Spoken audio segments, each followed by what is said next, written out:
last time we were together in the far shore, you guys were at the onsen village of Mizu, sitting there, having some dinner, celebrating, having rescued dear Bunta from this crazy house with this crazy Yurei, which is a ghost type yokai. And you managed to all come back with several goodies, new things, and your lives. Hooray! So Hooray. The house disappeared. It could be out there We're all somewhere. in this it could together. still be out there somewhere. Well, we need to get a bunch of silver because it might be a warehouse. It's a warehouse. Or is it a Wen house? It's more of a how house right now. Or a Y house? Yeah. Upon your return, you went over to the occult store and asked her for fortunes again. So, after those shenanigans, you guys finally went over to the onsen, Shore's End Onsen, where you got your rooms and Yeah. you got them for free thanks to Legs' abilities, and you put on a good show for your free housing and free dinner. Hooray, free food! So, after a successful performance, you are now free to roam about the Shore's End Onsen to ask questions of the patrons and the other people currently. Let's see. You say it like that. The only thing I can think of is your DM has turned off the fasten seatbelt light. Feel free to look around the Yeah, I'm like- roadway. Oh, you are free to roam about the onsen. Yes. So there's all the villagers have gathered for this big performance as well, since the onsen let everyone know. So pretty much the whole village is either roaming around the restaurant or about to leave because it's getting late. So they have empty houses. And since Legs is not here to play with us, she will be packing up the Tired. instruments and heading back upstairs with a whole bunch of happy sake. Nice. Oh yeah. Having done her job. Mittens is on your shoulder, Crone, and she is looking around. Her eyes are really big right now. And I think Crow is just kind of, he's standing in the corner being emo like usual. Can he Okay. be Goss instead of emo? Sure. I don't know. He gives me No. total My Chemical Romance and the Used vibes. I was thinking like stabbing Westward. When his dad was a young boy, something to the city. My To see a father marching Took him band. took me into the City. city. So he doesn't remember his father, so he can't even sing that song. Gas. How about Yeah. save yourself by stabbing Westward? That's a really good one. Yes, it is. I love it. It's very good.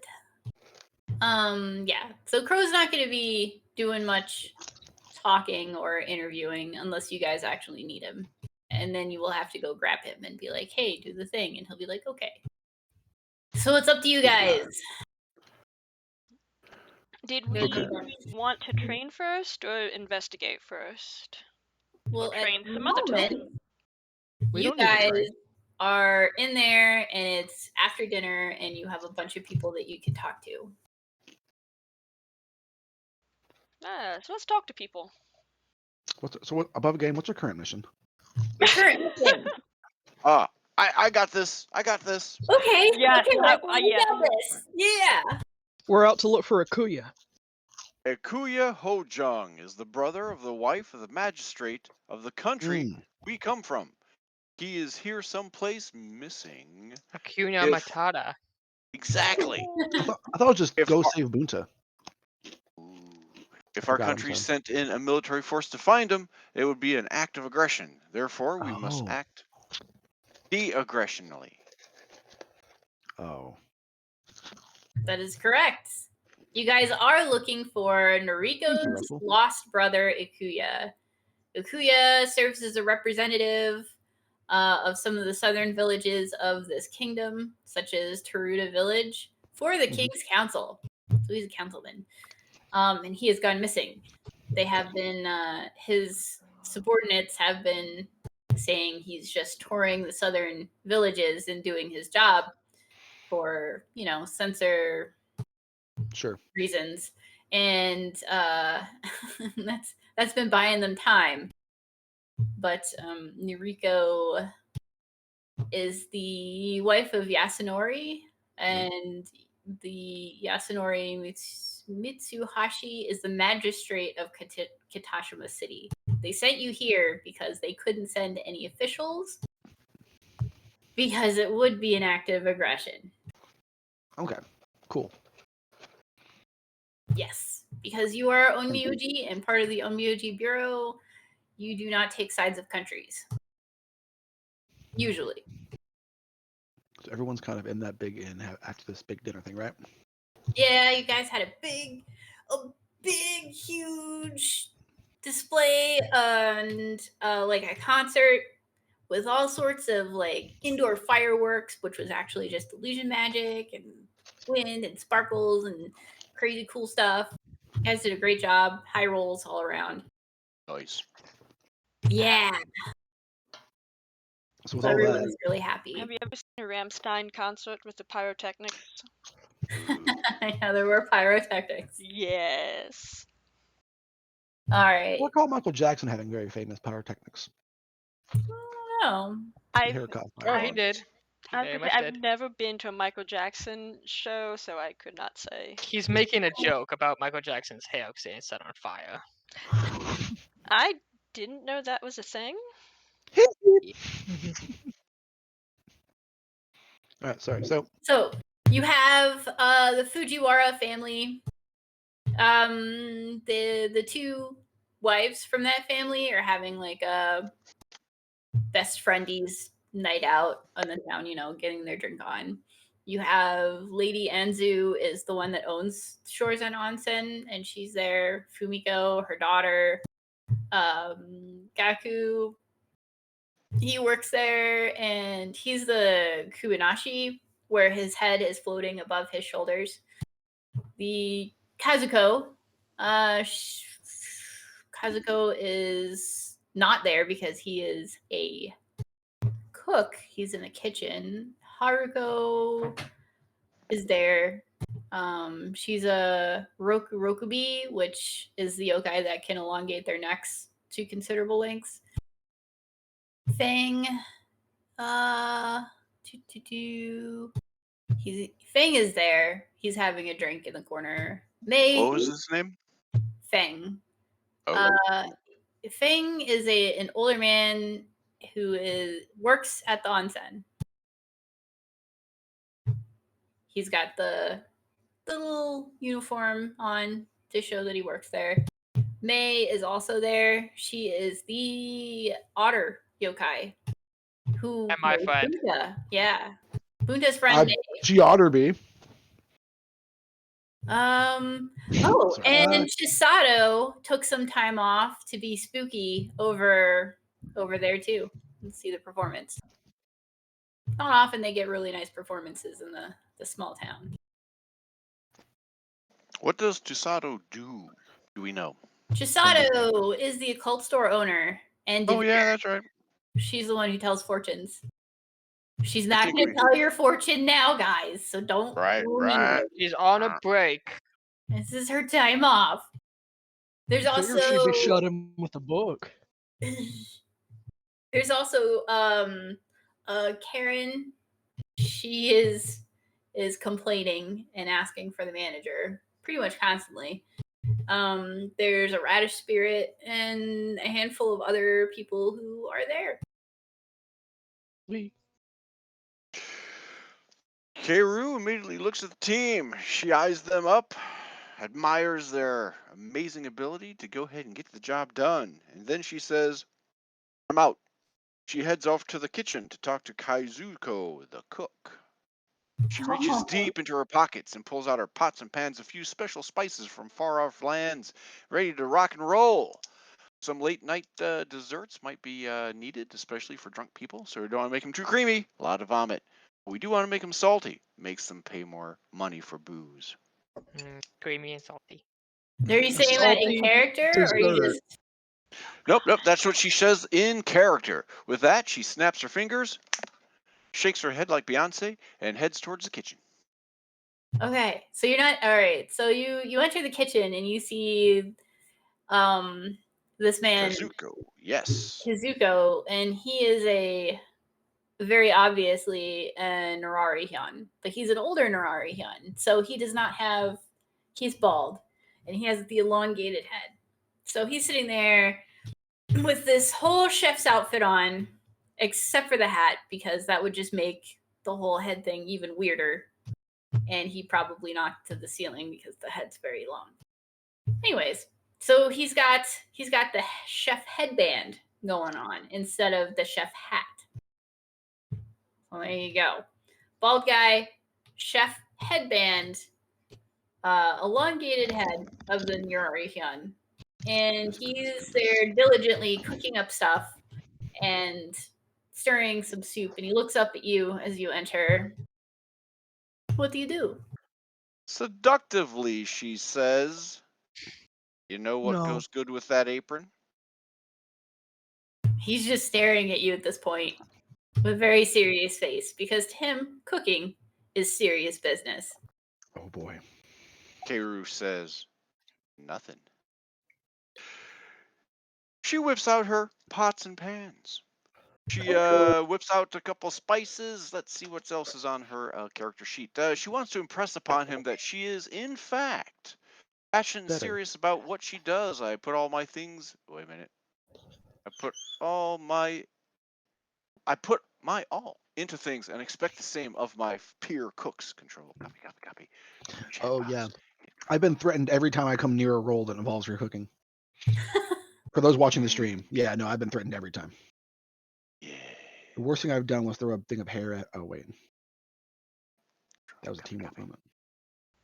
He That was idly funny. chats him up, asks a few intriguing questions that only a fellow cook would know about what he's cooking, what his plan is for later tonight. How is he going to shape the mood of the entire inn using nothing more than the scent of smell, taste, texture, and vision? Okay, that's 4. What I leave out? Well, Hearing and sizzling, the sizzling of all the meats coming down on their trays. It all combines into one huge thing. She starts to salivate as she looks longingly at his long neck. Oh, nope, not a Don't forget vampire. the I'm sixth sorry. sense. it's elongated head, not long neck. Proprioception. Sense of Thank balance. you. Thank you. I will. No, I hate perception. Perception is wisdom. She's not that. No. The sixth sense, proprioception, is your sense Yeah. of balance. Oh no, I was just referring to ghosts. There's also ghost food. I thought it was ghost food. But anyway, Huh. So there she is. She's laying it out. She's a fellow cook. She would more than willingly do any cooking chores that he would need to show that, yes, she comes from a foreign land. She has a different texture and flavor. Doesn't want to ruin his gig. At the same time, is really interested in what he's got going on. What kind of a deal would that be? I don't 'Cause know. you're trying to do sleight of something. hand. Sleight of hand. Nah, it's not sleight of Maybe hand. just a raw Yeah. charisma, maybe, or cook utensils. Well, you're trying to persuade him to To think that interact I'm a with cook. you, I think. So I think it's persuasion. He's focused. Keiru gets focused when she's cooking too. She doesn't want interruptions. That's why she shoos a crone out all the time. He bakes her he burns her biscuits. I have never failed a roll for you. I was wondering if she may be able to impress him first with her Oh, cooking utensil ability, knowing the kitchen as well as she does, because this is what she does. And then go to the other guys and later on, if he so wishes to become chatty, that's when she'll strike. Well, that sounds more like you're trying to do a performance, right? With cooking utensils. With cooking utensils. So that would be charisma with cooking utensils. All right. I will change the cook utensils from intelligence to charisma. And kapow! I got a 14. He acknowledges that you have talent. Thank you. He nods at you, but he's not saying a whole lot because he is very focused on what he's doing. What you As can am see I. happening in front of you is this very luxurious looking stew with perfectly cut meat cutlets in there, just very all evenly cut. So they're all the same size. And cubed up vegetables, also same size. Everything is like bubbling and cooking. There's a sheen over the top to show that there's a nice glisten to the stew, meaning it's got fat in it. He's putting in a bit of salt and a bit of citrus. He's like working on this pretty hard, tasting it, stirring it, tasting it. His attention is mostly on the stew still, but he definitely acknowledges that you are a cook. I am allowing you to be here. That's all she could ask right now. Okay. All right. So, Kazuko is now silently stirring this stew with you next to him. Are you doing anything else? Trying to pinpoint what his next maneuver would be. What spice will he reach for next? What utensil? And then she will, without getting in his way, assist. Eventually, she has a few questions, but yeah, he's like super duper focused, and you don't want to screw with the cook when they're focused and stuff like that. If you want to go to the other team members out in the main room, we can come back to this. Or Sure. All right. if he's amiable for questioning, I got a few questions. Later on, later. Okay. Trying to grab a copy image. Just as a reminder, that is a Nurari-hyun in the campaign chat. Okay, so the rest of you guys, what are you guys doing in the other room? You are sans the legs and Karu. So I'm still out in the main area with Mittens, right? Yes. Okay. So I want to do. Well, I need to check to look for anybody looking out of the norm, and that could be it's kind of vague. Anybody dressed out of the ordinary, like they don't belong there, like they're not a regular, or someone who is, super zoned out, like drunk out of their mind. Just some people that stand out. Roll me an insight check. Oh, I was guessing I was wrong. Ah, yes, insight is right. You are correct. I knew that. Mm-hmm. That is what you meant the whole time. Well, that's weird. Yeah, so yeah, totally. With that, you can tell that the way the staff are acting, Karen is always going to be a Karen. She's not out of the ordinary. She's just very annoying. The Radish Spirit seems to be a little more out of the ordinary for them. And there is a younger lady who is getting quite a bit of attention and has a kind of weird glow to her as well. And she's sitting in kind of in a nice table, but she's also by herself. And that seems to be a little unusual. Everyone else seems to know their place or what they're doing and don't seem out of place. Sure. And remind me the name again of the guy we're looking for. Akuma Duma Dubaba? Arikio Kuma? Ikuya. Ikuya. Okay. So Crumb will go to Glowy Girl. Glowy Girl. Yep. He he'd approach just normally, just a normal pace, walk up and pull the chair out slowly and just take a seat. He'd nod, nothing yet before he speaks. So, did you ask to sit there, or are you just sitting? So the next words were going to be like, "Do you mind if I sit here a moment with you?" As he already sat down. She looks up at you and she smiles and she says, "No, go right ahead. And no one else is sitting there." Crone smiles. He's great. That went way better than he expected. Because he's in his half Oni form, so he's like, all right, that was halfway done.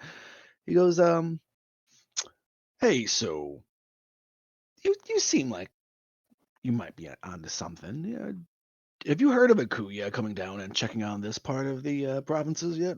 Has he already come through, or is he already passed? She looks at you a little confused. And she's like, I don't know who you're talking about, but this sure is a really interesting, fun time. Have you been having a fun time?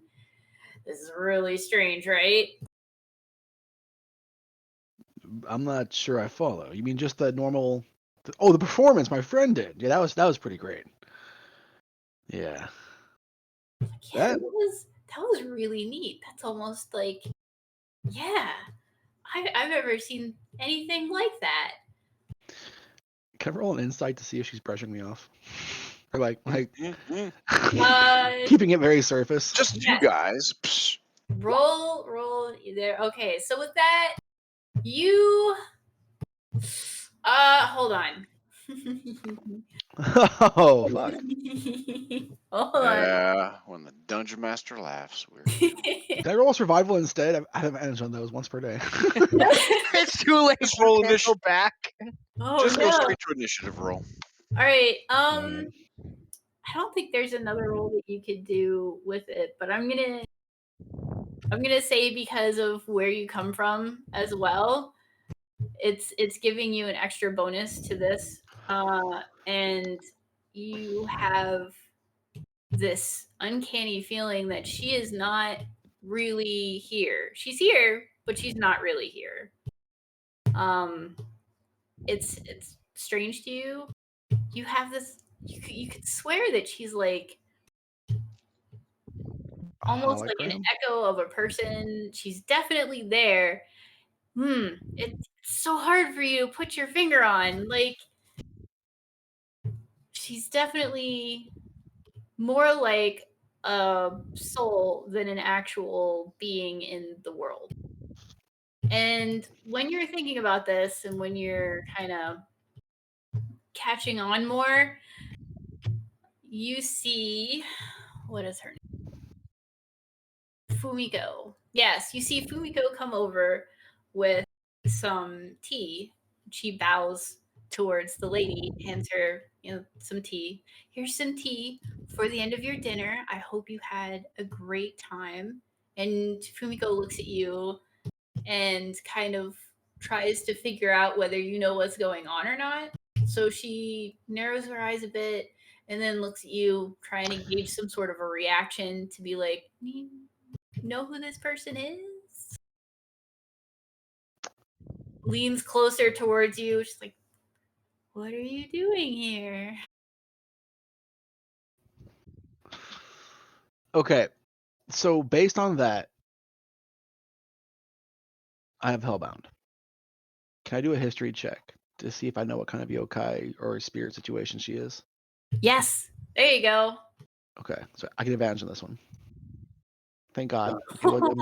Either way, I was okay, but that disadvantage would have fucking been bad. Yeah. Mom? It was an 18 or a 2. So, I think the 18. with your insight and your Hellbound background feature, you can tell you kind of have this idea that this might be one of those things that happens. There's sometimes when a human is dreaming their last dream, they will visit other realms and have their last dream in that other realm. Their last dream? Yes. before they pass on to their next location. Oh. So at that onsen, they have visitors that will sometimes show up, and it happens to be a human in the yokai world that is there having their last dream, and they treat them like honored guests because that's what they do for this onsen anyway. It's not every onsen that likes to do that, but traditionally it is a yokai thing, and they take it very seriously.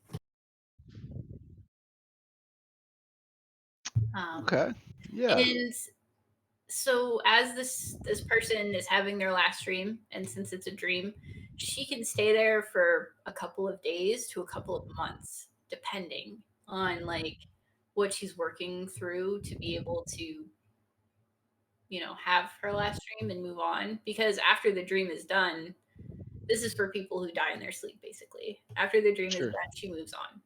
This is just a stopping point in between, which is why it's the far shore and why it's Yeah. the far shore. It's So- one of the features of being the yokai realm. So Crone, he gets really kind of quiet, and he cocks his head a little bit to the right, and for him, he's thinking, all right, at the end of this dream, you go to one of the few situations. And so he decides he's gonna stop questioning her.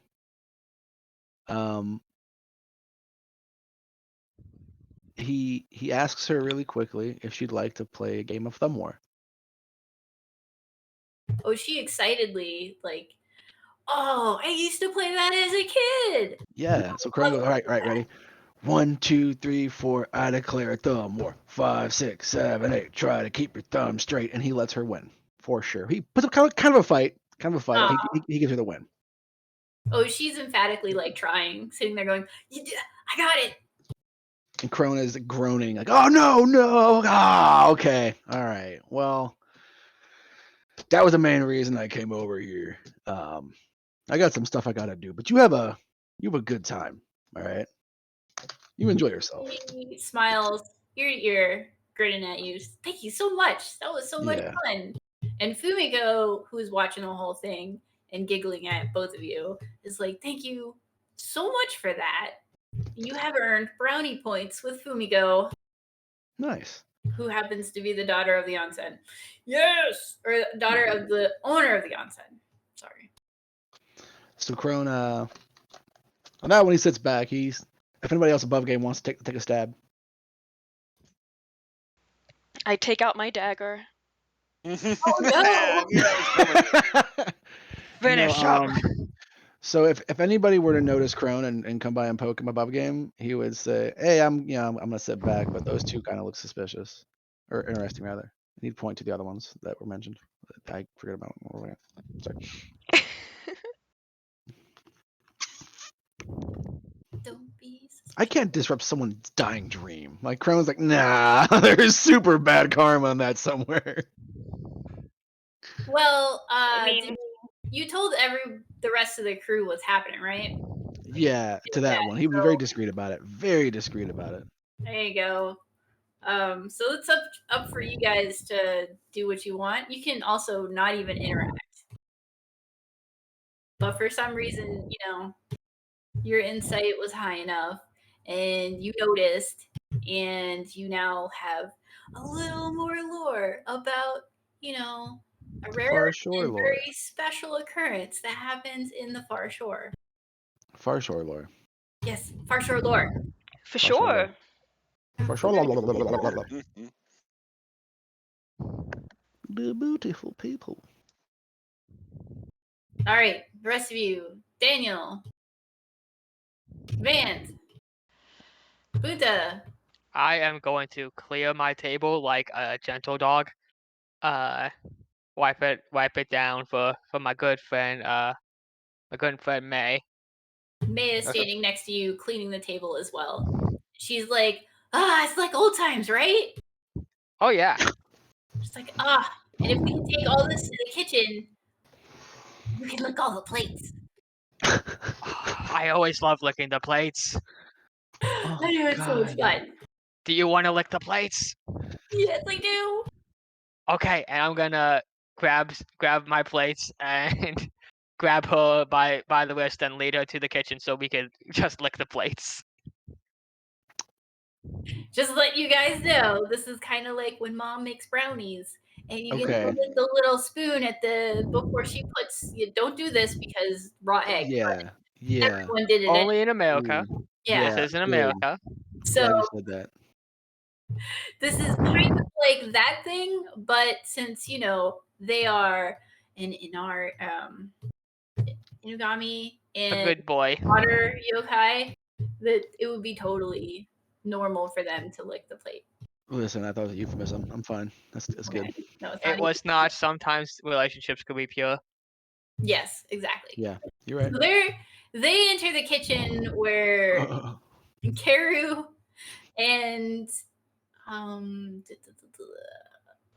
The cook, So Kazuchiko. Kazuko and Karu are in there, and they go into the kitchen. Kazuko nods at them as they're both sitting there giggling and licking plates. After they're done with the plate, they put it into the little wash bin. Although they Yes. almost look pretty clean by the time they get to the wash bin.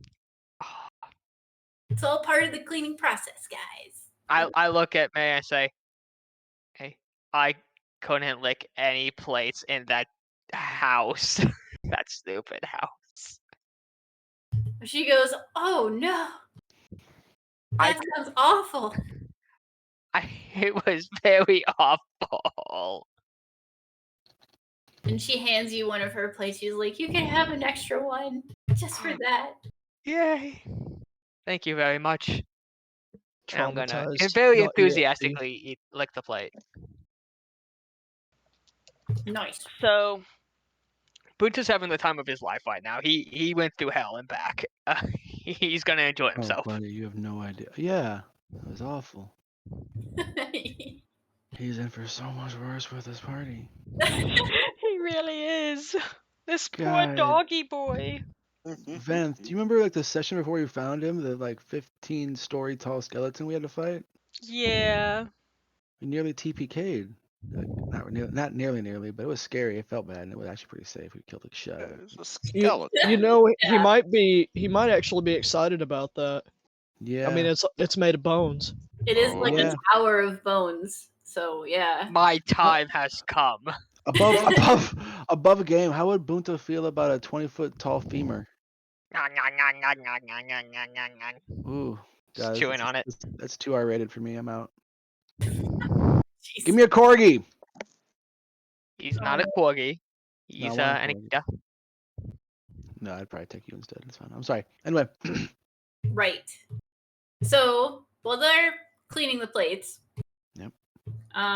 We have Sick puppy. Daniel and Vance left to do things. I would like to speak to the manager.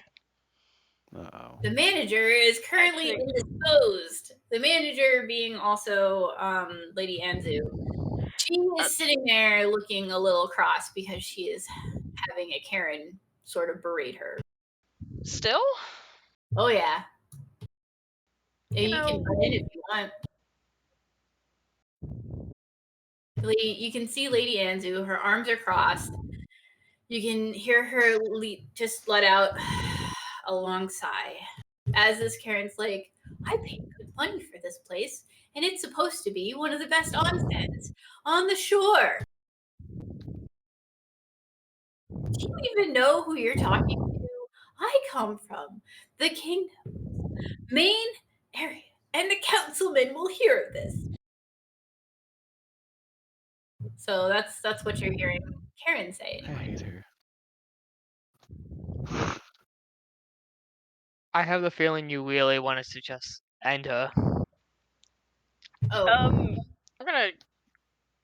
Did we Bunta catch would her never. name? Like her. Do we know her name? her name, you know, from Fumiko is Karin, as in Karin. Also, Karen. it's literally Karen. Yeah. I love it. I didn't know if that was like meta knowledge or if we caught that in game. Okay. Got it in game. It's going meta. God, I face hate replacement? Facebook. Oh. Oh no.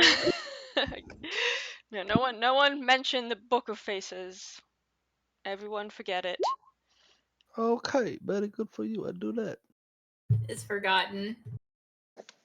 So that is where you see Lady Anzu, who's pretty, she's the manager, the owner. And I heard her say she's from a different kingdom, right? Oh, she's visiting here. She took a month of vacation. And yes, she said she's you're trying to listen in and you hear that she is actually from the capital. Oh. The capital where Ikuya is supposed to be a councilman. And she did also mention just now that she knows a councilman. Who that is, you don't know. She didn't mention a name yet. Okay, I'm going to grab a drink. And I'm going to go up to Karen. All right.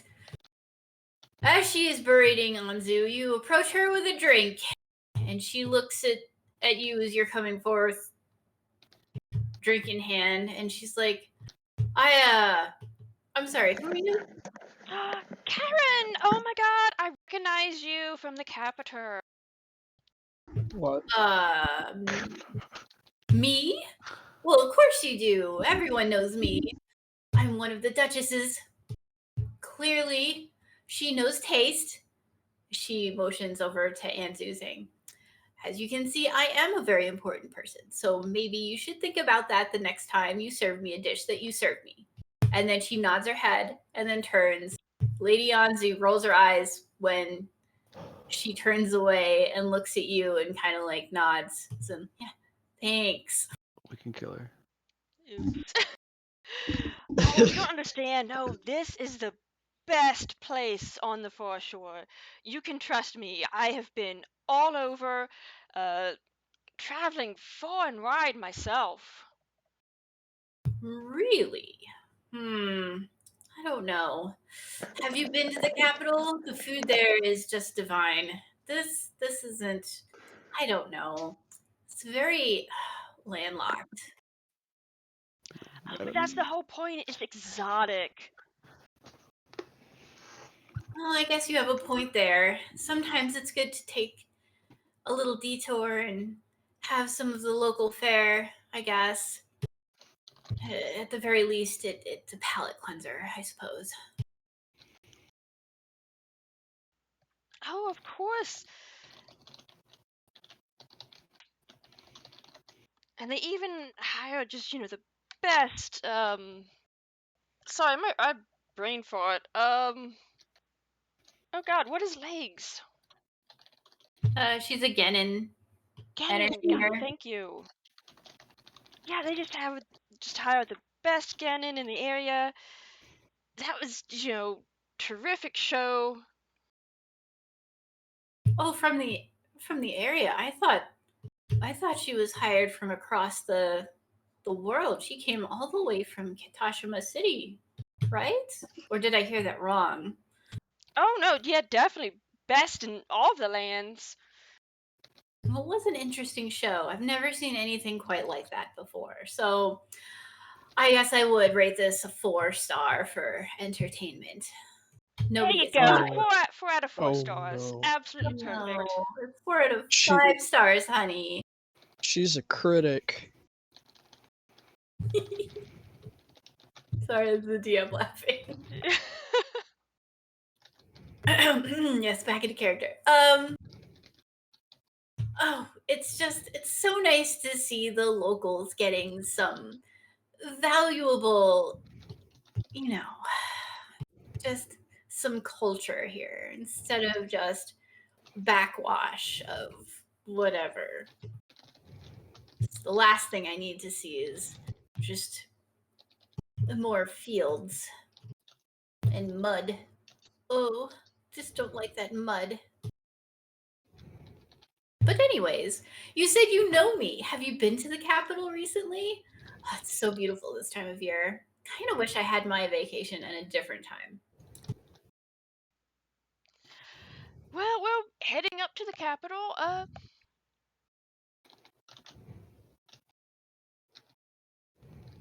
She looks at you. Sorry, I was looking for names. Oh, Ikuya. Yeah, but what was his sister's name again? Noriko. There is a Noriko. handout of chapter 2 people. If you want to open that up, it should be there with all I got it. noise. Your cheat sheet. I am so happy for cheat sheets. Which at Okay, some point I'll have to take Bunta and Shiotaro off of that because they will be traveling with you, right? Right. Right. Right? We should get his picture on the start screen. Anyway. I'm sorry for sidetracking us. I'll be like, oh yeah, the capital is so gorgeous. It really makes you appreciate it all the more, seeing all of the country and the fields. Her forehead squishes a bit.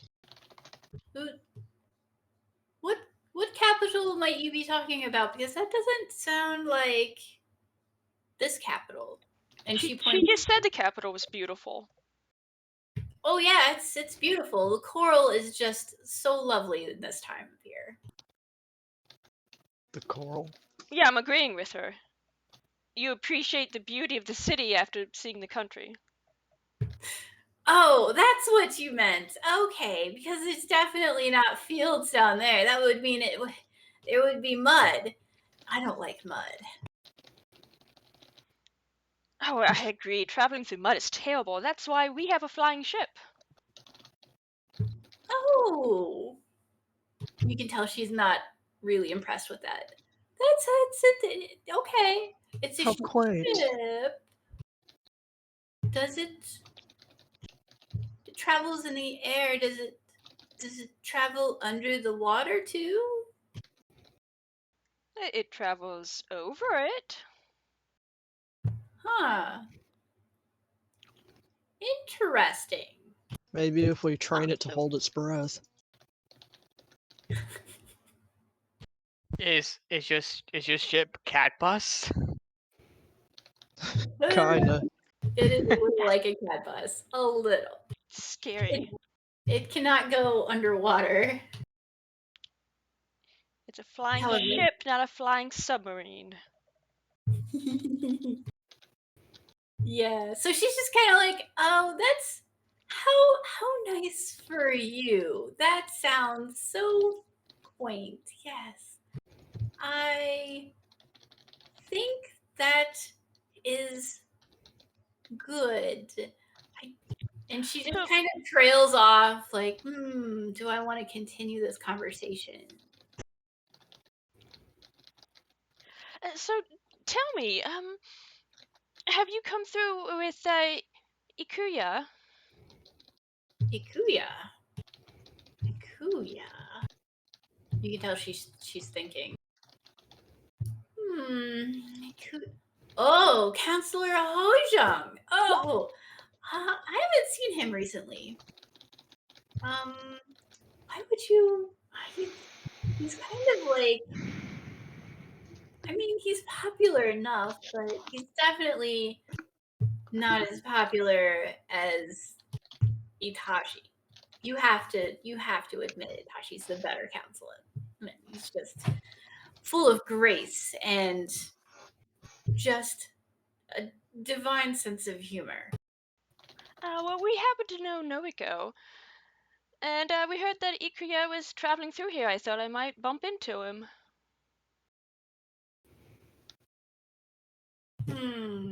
Last I heard, he was in the southern villages.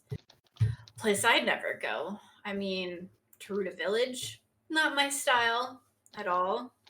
You'd never catch me there in 1,000 years. Too many interesting yet questionable types of yokai there. Daniel's just over at an adjacent table taking notes. Itachi, Teruta Village. Ah, she's one of those.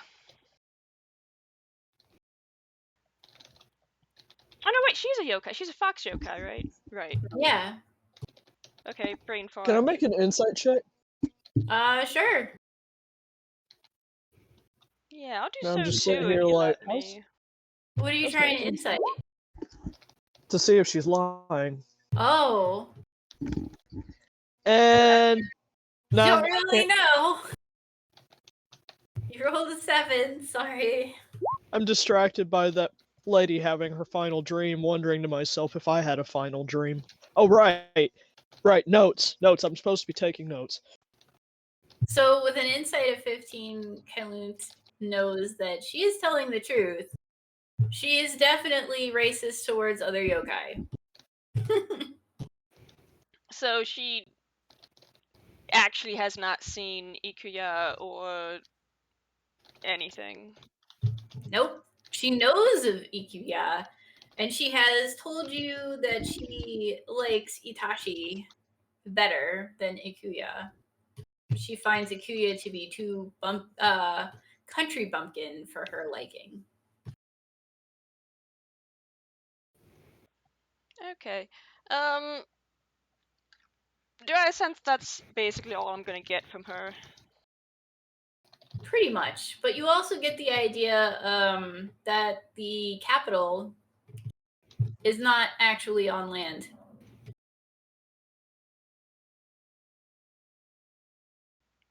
Yeah.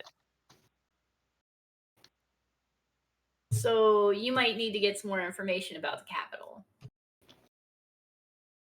Maybe not from this, I'm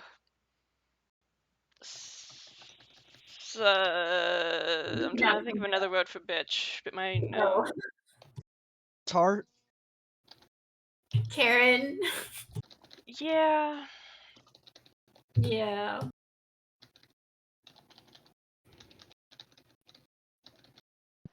I would say catty, but that would insult too many people. Oof. Don't insult Princess Mittens. Yeah. Oof. I know. She did mention Teruta Village, and that was one of the villages that is under his care. That's also another piece of information you got from her. So he was in the south. When was he south? He's in charge of the southern villages. So he's just generally south. Mm-hmm. Yeah. But I think this was the last place he was seen. So if you look at the map, which I'm going to take you guys to. Plop. All right. You are in Mizu Village, which is the one on the far left of the map. Just by looking at it, the Great Ayakashi Empire has roughly the smallest landmass of all the empires. However, it also has a great bunch of it underneath the ocean. Why do I get the feeling the capital is under the ocean? Yes. Yes, it is. I don't know. Under the coral is sea. lovely this time. Yes. The coral looks lovely this time of year. You see, I'm just so vanilla. I'm just such a bumpkin that I was going to say cherry blossoms. But no, the coral bloom. Yep. Yeah, at least it's not a red algae bloom. Well, that's You're gonna think I'm a weirdo, but their empire looks like North America in the Cretaceous. I can talk, yes. Oh, that's interesting. So if you look at it, you have number 1 is Mizu Village. Number 2 is the running sand dunes. Has nothing to do with it. 3, that's Taruta Village.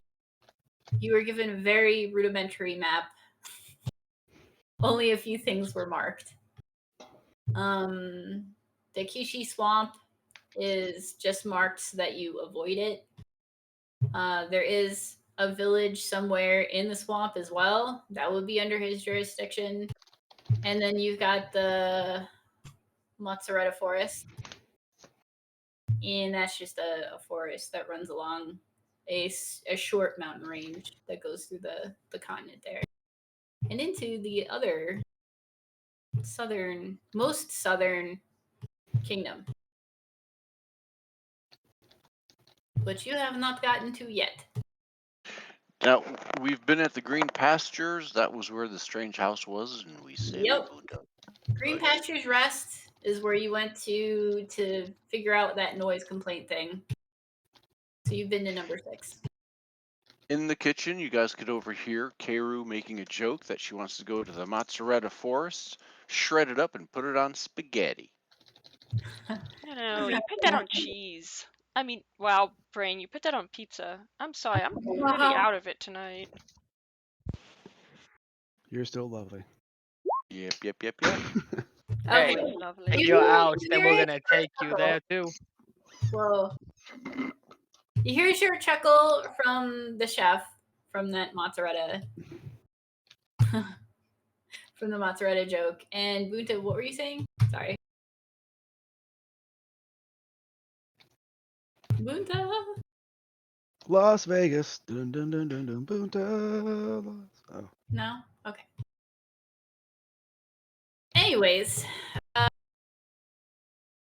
anything else that you wanted to ask her, Bant, or are you good? I think I'm good. Okay. Well, I'm gonna say, hey, take it a little bit easier on the staff. That way, they can make your experience all the better. They have more time to tend to you if you're not tying them up. Her brow furrows like she has no idea what you just said. Ah, Shot her. You could have just Damn it. shot her instead. You could just. Meaning you shouldn't irritate the Hang staff. on. Wait. I have.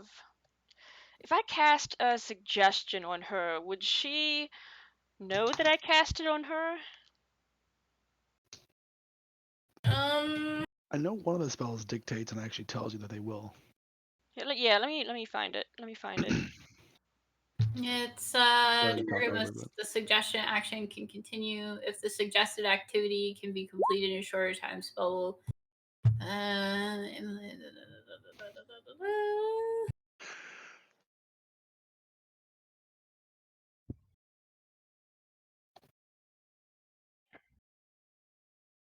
Creatures that can't be charmed.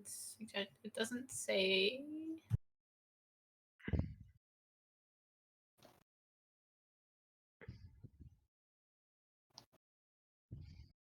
It has a range of 30 feet, so I'll move 30 feet away. yeah. Like, I'll hide if I need to.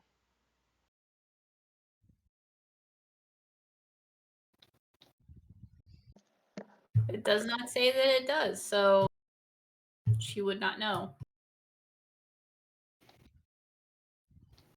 It requires concentration in up to 8 hours, though.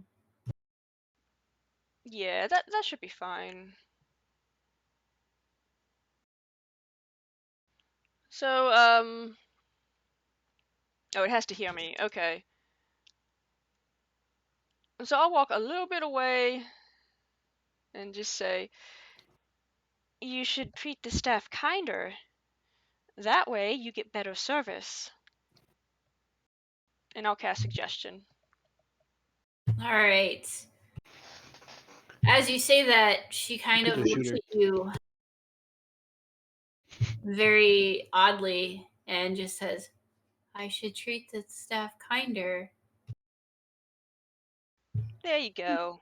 I should treat the staff kinder. And then she shakes her head.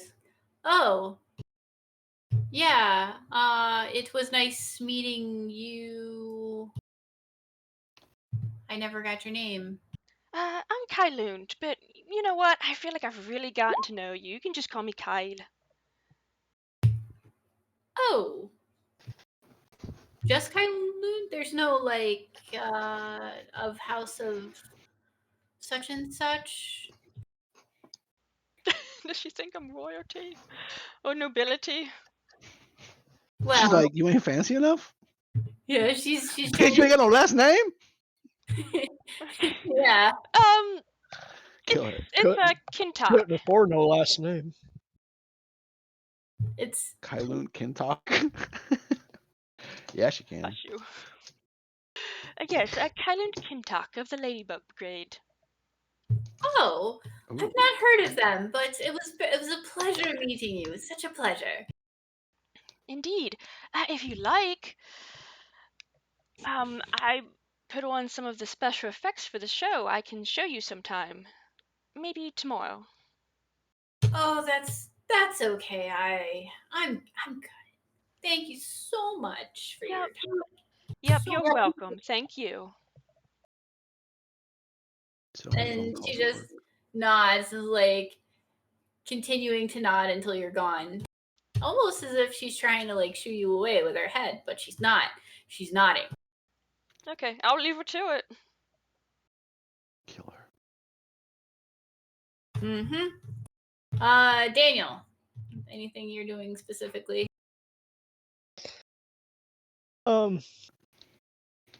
I'd like to approach the woman that Crone approached earlier. The dreamer. Uh-huh. It's a woman, right? Yes. Okay. I approach her and be like, "Excuse me, miss. Where are you from?" She looks at you and she's like, "Oh, I'm from America." And her Oh, eyes really? are really big, and she's like, "I'm somewhere from there." Fuck Me too. yeah. This is America. Whoops. There you go. It's been a long time since I've been in America. How are things? How's your home? She looks at you and she goes, "Home. It's comfortable. I don't know though. I don't really know where I am." And she kind of gets this little worried look on her face, like, "Where am I? How did I even get here?" And it's at that point that Fumiko comes over and she's like, "Oh, lady, would you like to try this sweet mochi cake?" She hands her this mochi cake.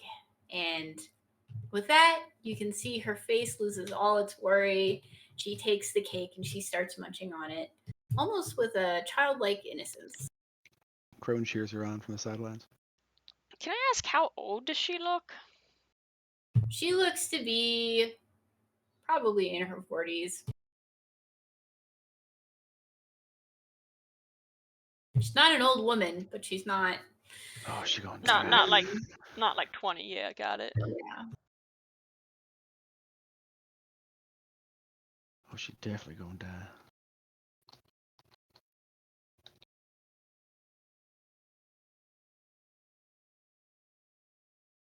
Anything else?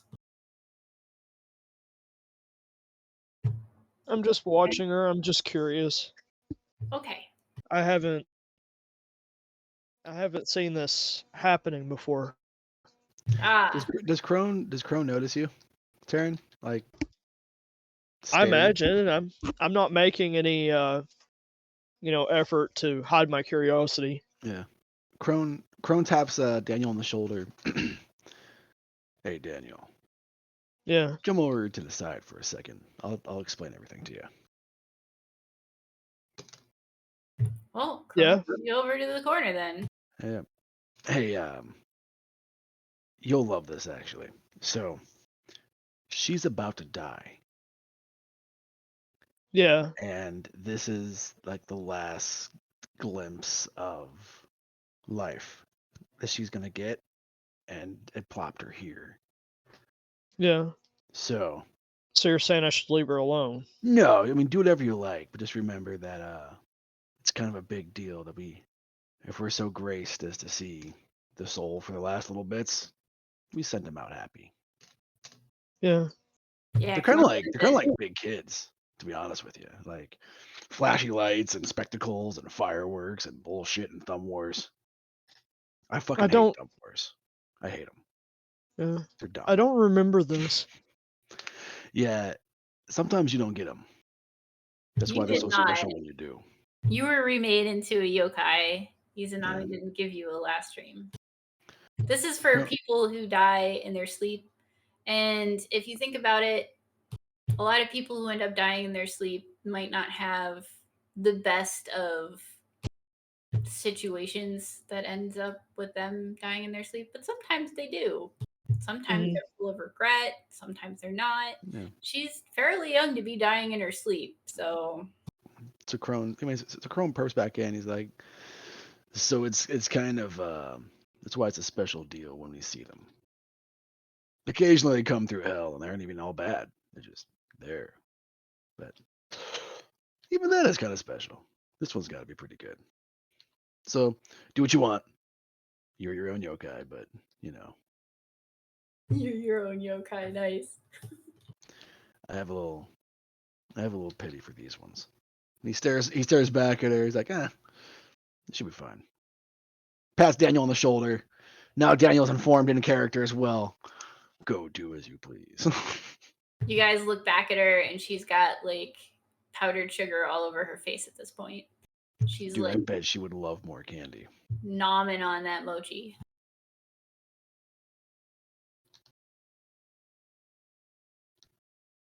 Yum. Okay, so I'm gonna cut over to Karu in the kitchen. She's been working on this cook guy Gun. for quite a while, showing off all her cooking Is she in love? abilities. Huh? Is Karu in love? Yeah. Old Karu dude, Karu balding ever head. not? Come on. Yeah, I was gonna Come say, on. Karu is in love with Wow. everyone.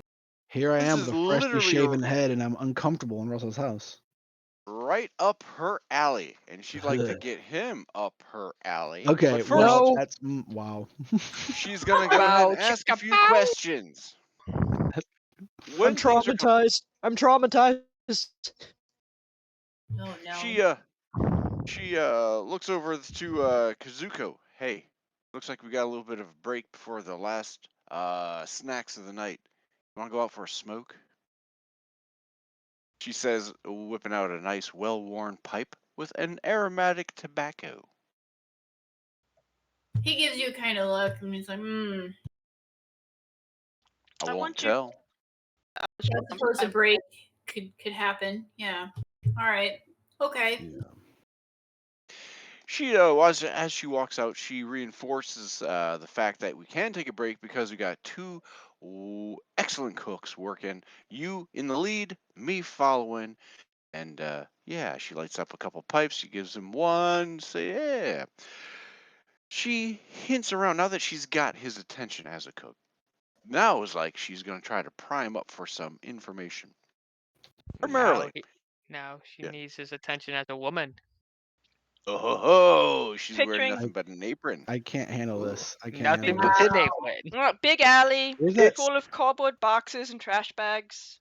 Kind of dingy. But she's sweating. The gray hair is dingily stuck to her face. She whips out a cool, damp washcloth, flicks it across her forehead, dabbles her clavicle area. She looks at him with her pale, slightly Cataract? cataract eyes. Hey, I Catalytic don't converter. suppose, since you've been here, you know everything. You've been around for a long time. You've really got your thumb on the pulse of what's going on in this town. Well, I don't Council know about member- that, he says. She just blares on straight across, and she gives him a knowing wink. Yeah, kind of like saying, yeah, you're modest. It's cool, but everyone knows you're the man. Council member Ikuya Hojung, Council Hojung from Capital. When was the last time he was here? He sits there and he looks up at the sky. He takes a big drag of whatever it is that you gave him. It's horse poop. Oh my, that's great. And he coughs a bunch. And he's like, oh. Yeah.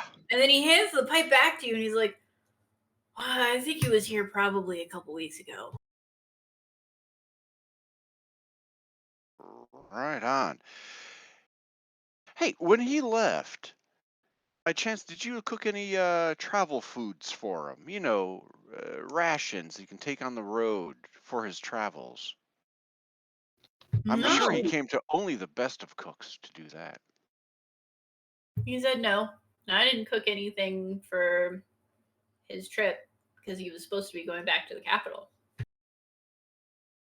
Yet, I hear rumors say that he was in the southern villages of Torotu.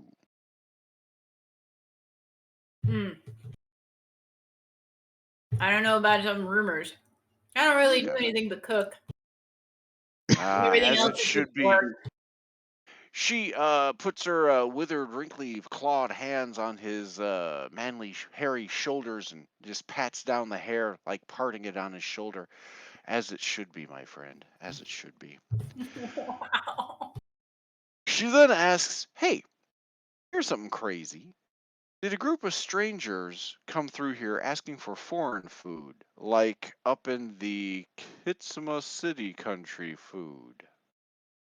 Just after the councilman left. No special orders except from that one Karen chick. Ah, she's the worst. Hey, let's go spit in her steak. Oh, you're on. Wait, let me go ahead and rub this tobacco ash all over my tongue. That'll be a good spit.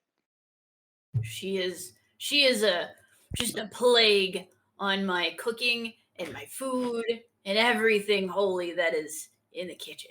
Just Yeah. Does horrid. Bunta hear this? No, we're outside, man. Oh, you're outside at this point. Okay. Yeah. I mean, Well, he's you know pretty what? loud though. If you're really listening, you might be able to tell he's like complaining about her. That's right. Bunta and May were in the kitchen. Yep. Okay. I'm gonna ignore it then. Yeah. Never mind, she's Beautiful. had a spontaneous change of heart. No. Too late. She's already set Yeah. her course. She's doomed. And when she tastes regurgitated tobacco spit ash on her steak, she'll say, thanks to the suggestion, this is flavorful. Yeah, she will.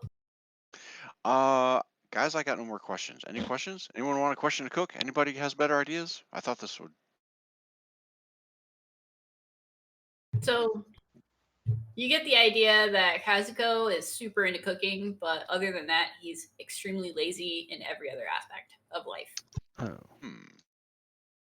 The only thing he really takes See. seriously is cooking. Like your third husband.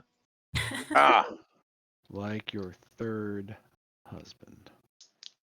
dun dun dun. He didn't appreciate the fresh fruit. You had to let that man go. All right. Keru pats the dude on the back. Both of you come Zuko. back into the kitchen. Yes. All Come right. on back into the kitchen. Spit on some steaks.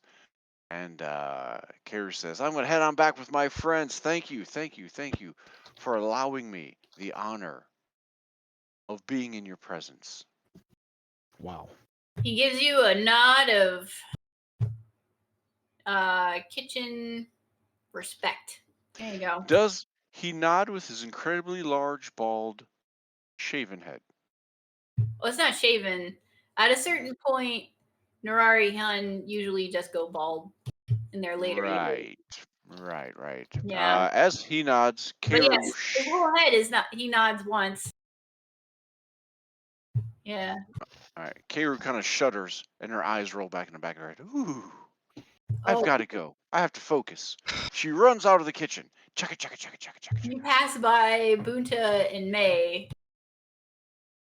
who just finished their dishes. Good cleanup, guys. She says Yes. something. Keru says something cryptically to Bunta and May. That pizza boy can deliver to me anytime. And she walks out into the main hall. Wait, what? May just kind of stares like, "What's a pizza boy?" She wants I'm a just pizza. gonna shrug. I'm like, I don't know. Oh. Hmm. She wants a Oh, piece well. of that action. Oh no. So May looks at Oh, you and no, goes, no, "Wow, no, no, no. yeah, okay. Oh, that was a great time, wasn't it? Yeah, we haven't done that in a long time. Yeah, it's like been forever. Oh my gosh, working here is fantastic. Yeah.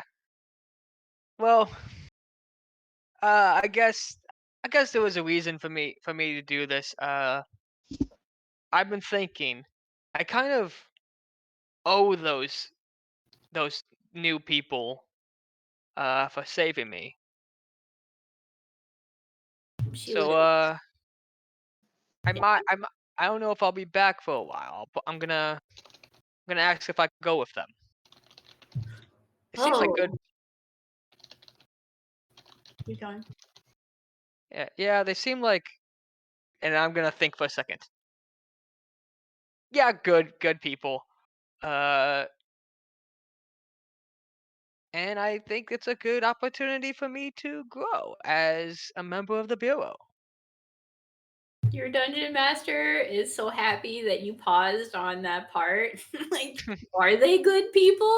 I don't know. Mm. Detective Punta is great at reading people. Oh boy. May has a look on her face like, oh, she's sad, but she's also happy for you. She's sad happy.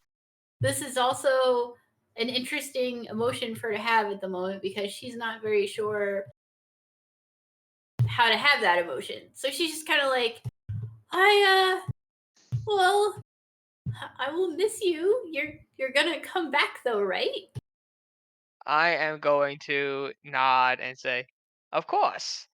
You're Oh, my Yeah, you're probably. my best friend." yay. Okay. Well, I hope you have amazing adventures and time with them, and I will see you when you get back.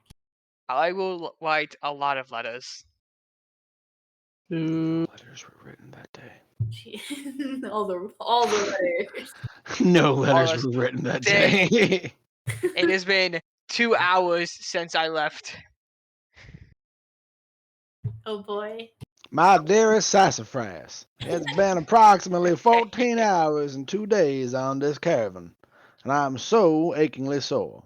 I do miss thee and the children, and Betsy, our dear dairy cow. Amen. Long live the South. Hail, make ye freedom. It will rise again. My dearest noble lumpkin, we miss you so, especially Betsy. There's Jeebus killing Cletus out in the field. Rest in Wow. peace. Boys will be boys.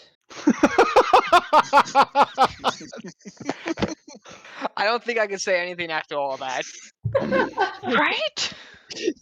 The moment's gone. Move on to other people. The moment's There's a lot gone. of South that just came out for the stream wondering. This is pretty much Wow. Florida and Tennessee, and I couldn't tell which was who. Oh my goodness. All right. Oh, Colonel Sanders. Mm. Go back to the ash steak and the mine. Yeah. Sorry, yeah, there's Karu spitting ash tongue into some dude's food. Yeah. Oh. Emotional moment for Bunta.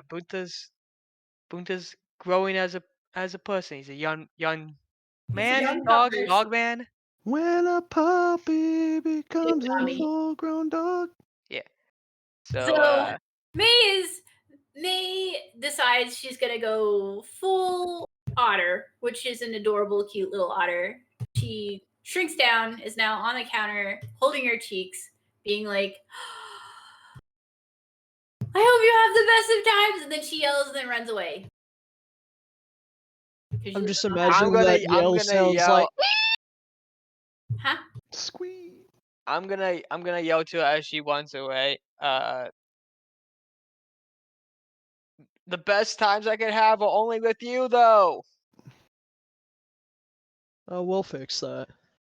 Yeah. I'll be your new mommy. I think she woofs you. Oh. Aw. She Otter. It's Otherwise, just I don't care. it's just puppy love though. Don't worry. Yeah. Her little feet can be No. heard in the distance as she continues to go and then dives into her work at the front desk because emotions are hard. She's Emotions mucked are about hard. him. No. She's Noonan, I much want you to know. about him. Listen, Noonan, the sound the kids made. I don't when know they why were- that one really got to me. It was good. The sound the kids made when they're running away, like the on their thighs. Yeah, that's what she just did. Little otter footsteps around. D'Antonio. Okay. D'Antonio. Now Oh. I, as a man, a dog man, need to buck up. A dog man. You mean pup up? I need to pup up. Bark up. I hold back my tears. Only a single one goes down as I walk out the kitchen. And I go up to the group and I say, Yep. my choking back my voice, I would like to join you. If you're happy. Yeah, we're Welcome you- to the pack. Are you okay? No. That's an above game. If we had said, "Nah, man, we're full." Yo, he goes back like, "Hey, Mrs. Otter girlfriend. Hey, just kidding. I'm back. Oh, I found a walrus in the meantime. No Oh, time for you. I mean, Toodles." those tusks go pretty long, if you know what I'm saying. Yeah, there's two of them. Oh God. Oh my goodness. No, he's nowhere in oh that my equation. God. You stop. Oh no. I'm not gonna say it on stream. Yeah, Oh, if you whisper, I'll do it for you. Anyway, I mean, you sorry, can. Noonan. No, don't. Sounds no. rough, buddy. Mm-hmm. Losing your otter Anyways. girlfriend and all. Super rough. So sad. I can see why it's a problem. With that, Okay. you guys find yourselves with less people in the room at this point. Karen is gone. A bunch of other people have gone. The radish spirit is still in the corner of the room. He doesn't move a lot. The two the two wives have passed out. And Haruko and Gaku are trying to get them to wake up so that they can go home. Get the fuck out. Sorry. And that is now what it's like there. Is there anything else that you guys would like to do? Keru gets together the rest of the team. We all like drink some sake. Talk about our what's been going on. Does anyone mention Atashi, the other consular? I do. I would like to ask you guys. So, why did you guys come to the village? I mean, it initially couldn't have been for me. That's a good question, guys. Well, we did feel a pang of knowing you in that you're kind of like Saito, and we were just like, we must save the Saito. And What's a Saito? that's a great question. What's You'll find out. Saito, above game, Saito is the clerk at their own Myoji bureau. Ah. He holds everything together. He's like glue. He actually gets stuff done because, like the lieutenant, the lieutenant just plays around. Like my lieutenant. Your lieutenant's just kind of lazy. Oh, I have to tell him that I'm going to be leaving. Yeah, Wataru. That Wataru-san. crusty old man Tengu. But yeah. Well, why did you guys come here? We were actually sent here to look for somebody named Ikuya. What is it, Hojiro? Hojung. Hojung. Hojung. That guy. I've never heard of that name before, but what does he look like? Keru starts doing hand puppets. Blue You have hair. a picture. Looks human-ish. Hmm. You have a picture of him in your file of him. Yeah, show him the picture. Okay. I'm gonna look at the picture. And I'm gonna go, I'm gonna tap my little talisman, my wooden talisman that has a Chioteru in it. So Chioteru pops out. I said, Chioteru, do you remember this?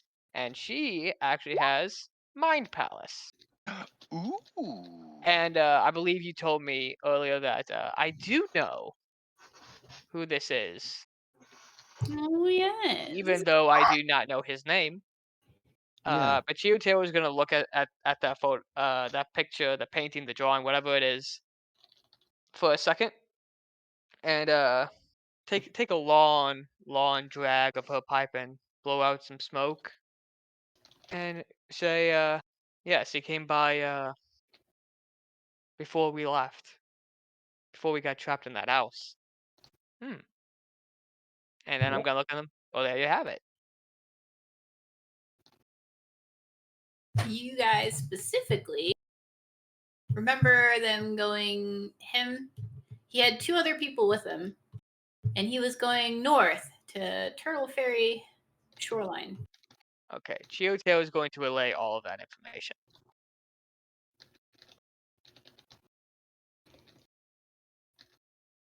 North towards the ferry. Mm-hmm. Detective Bunta solving another case. Sort of. I mean, that's the direction they had gone. Case closed. All right, yeah. 7th level. So far, you guys have determined that the capital was where he was trying to go, and he went up to north of the town to the ferry to get to the capital. Somewhere between this town and the capital, he has been lost. You don't know where he went from there. You don't know if he actually got to the capital, but you also don't, really know much about the capital.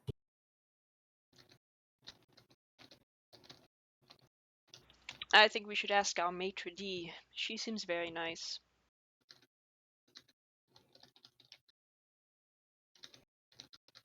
Fine by me.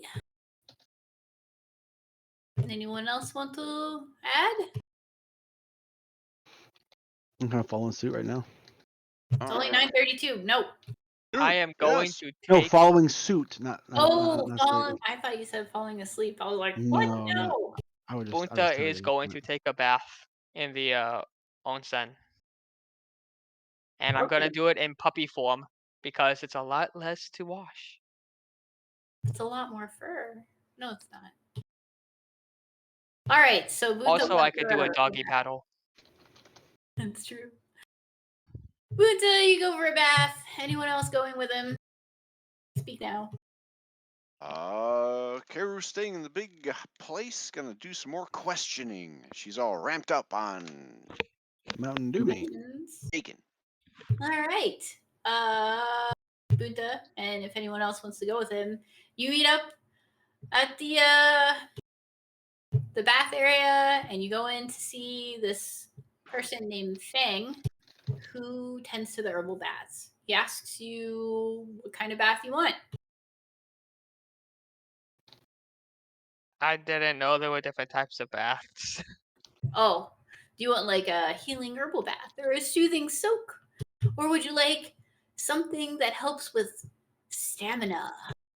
And then he elbows you like, stamina? You dog. No, it's. And then I actually look at him in the eyes, very, very like broken. I've been trapped in a house for almost 2 weeks, living only on scraps that I found in a kitchen. Half with rotten, the other half were fresh. It was a weird thing with magic. I don't really know how else to explain it.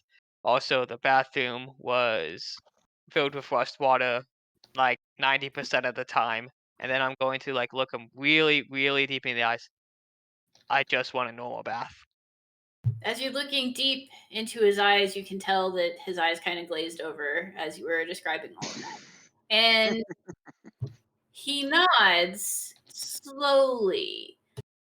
I see. That sounds like you had a rough time. I I've have had a just the rough bath time. for you. And he's like, "Follow me." And he takes you over to a bath. And it's basically a healing, soothing herbal bath that calms the mind. Yay. Gonna put a little towel on my head as a little dog and just Doggy relax. paddle around. Doggy paddle around. You feel so relaxed. Yay! All right.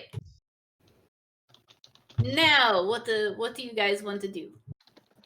What are you guys doing?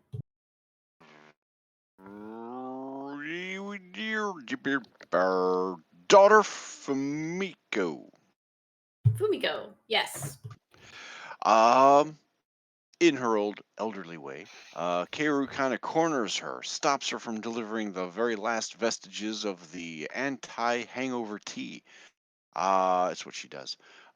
She grabs up one of the teas from the tray, looks down at the eyes of the crane yokai.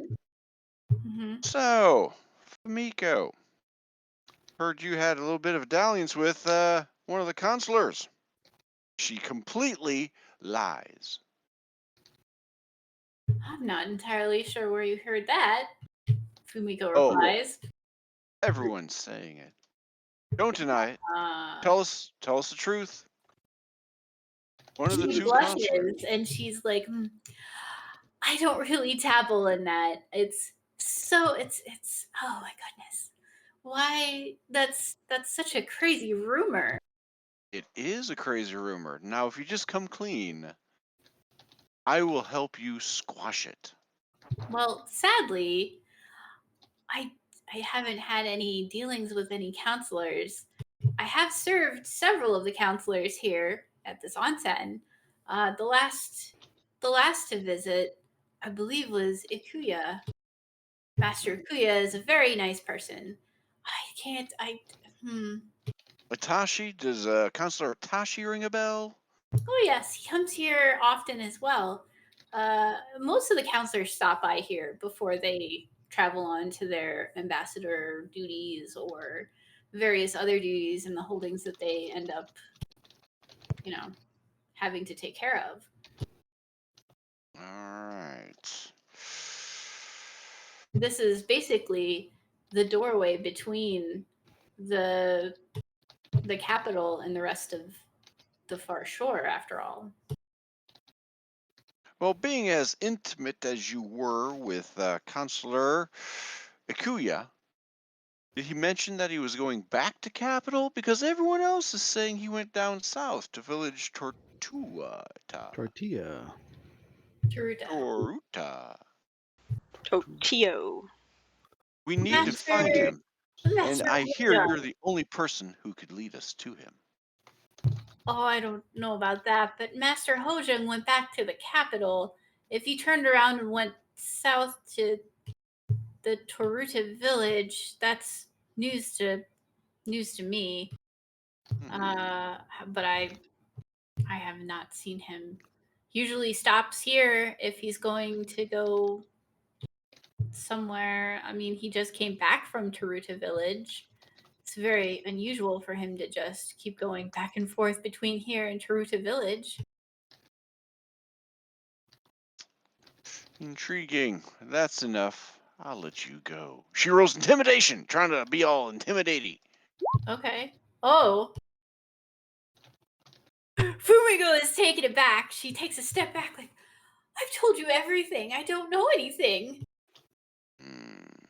He's a really nice man. He was supposed to get on the ferry. He was all packed up and ready to go.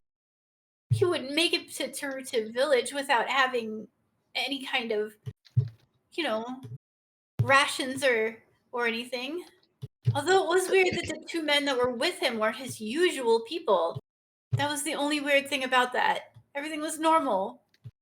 Wait, says Keiru with a pointy knobby finger. with nails that just got a lot of recent peppers and spices all over top of them. What do you mean, 2 travelers? Uh, She goes really close up and looks deep down into the crane eyes. Tell me the truth. You know what I can do. She has no idea what she can do. No one knows. Still, you know what I can do. her face is very fearful right now. And she's just like, please, I don't know them. Usually he travels with 2 guards next to him. I mean, they're counselors after all. They have to have somebody with them. And these 2 men, I don't remember them ever going with him before, so it was just unusual. They were just new. I just assumed they were new hires. Kaoru reaches down and grabs up her other hand, not holding the tray of drinks or food or whatever she's holding. Does she have calligraphy ink? Does she do calligraphy? Is she any type of artist? Does she have the calluses on her finger like she holds those little those little carbon things, those little crayons? You or her? Her, the young Oh. waitress. Fumiko would definitely have like some callous for Artistic. writing. She writes a lot. I'm going to give you a mission that you cannot fail us. By morning time, I want you to write up a description of these 2 men. Use all of your mental capacities to send your mind back in time and get up as many details of these men. Granny, are you aggravating the Huya locals? Ho-jung's life depends on it. With that, she takes up some gin and vodka that was on the trays. I don't care if it's already been drunk. And she spins around and walks out. So Fumiko, nearly traumatized from all of that, is Yeah. nodding. Okay. And disappears to go off to write a description.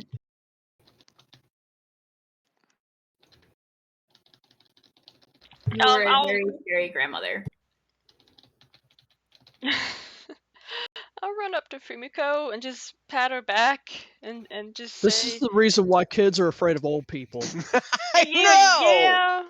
Yeah. Got Ah, yellow I'll kill teeth you. and eyes and Okay, well, everything. Jeez. Anyway, I'll pat Fumiko's back and be like, Granny's off her meds at the moment. We Don't hate take meds. everything she says too seriously. Take And it by back. meds, I mean her vodka and gin. Yeah, that's true. The DTs, man.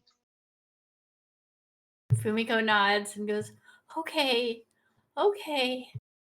However, I if you understand. could give us a description of those people, it would be helpful to our investigation. She nods again. She's like, I mean, I was gonna help you out anyway. Okay. We really appreciate it. Yeah. By the way, I hope Karen's doing Yeah. better now. I had a little chat with her. She looks over at the empty place where Karen was, and she's like, yeah, she left without actually degrading any alive? of us until we cried. So that is Oh. definitely a step up. So she's a regular. Yeah. Oh. And quite insufferable. Just terrible woman. But, you know, she has political clout. What can we do? Kill her. I mean, I didn't say that out loud. What? Where's a good murder hobo? I'm just saying. Where's a good murder hobo? I mean, at some point, I do want to go with an evil character. Something. Like You evil know what? campaign. I gotta Evil tell you. campaign. I gotta tell you, you might think it's supremely rewarding. But all I can tell It's you is that not. it definitely is. Oh. Oh. Actually, I feel like evil campaign's only rewarding for like, I don't know, if your character's not. Anyway, this game's great. I like it. I was on that tangent. Sometimes to make a few eggs, you gotta crack a few. Wait, damn it. To make a few omelets, you gotta crack a few eggs, says the old woman. All right, who's No, next? to She cracks her knuckles. kill her, you need to crack a few eggs. I Wait. like Oh. eggs. Okay, Esther. Okay, esto supera. Okay. So, are you guys done questioning people, or do you want to question some more people? Did you say Feng was an oiler man in workers' uniforms? Fang is an herbal baths tender Oh. healer person.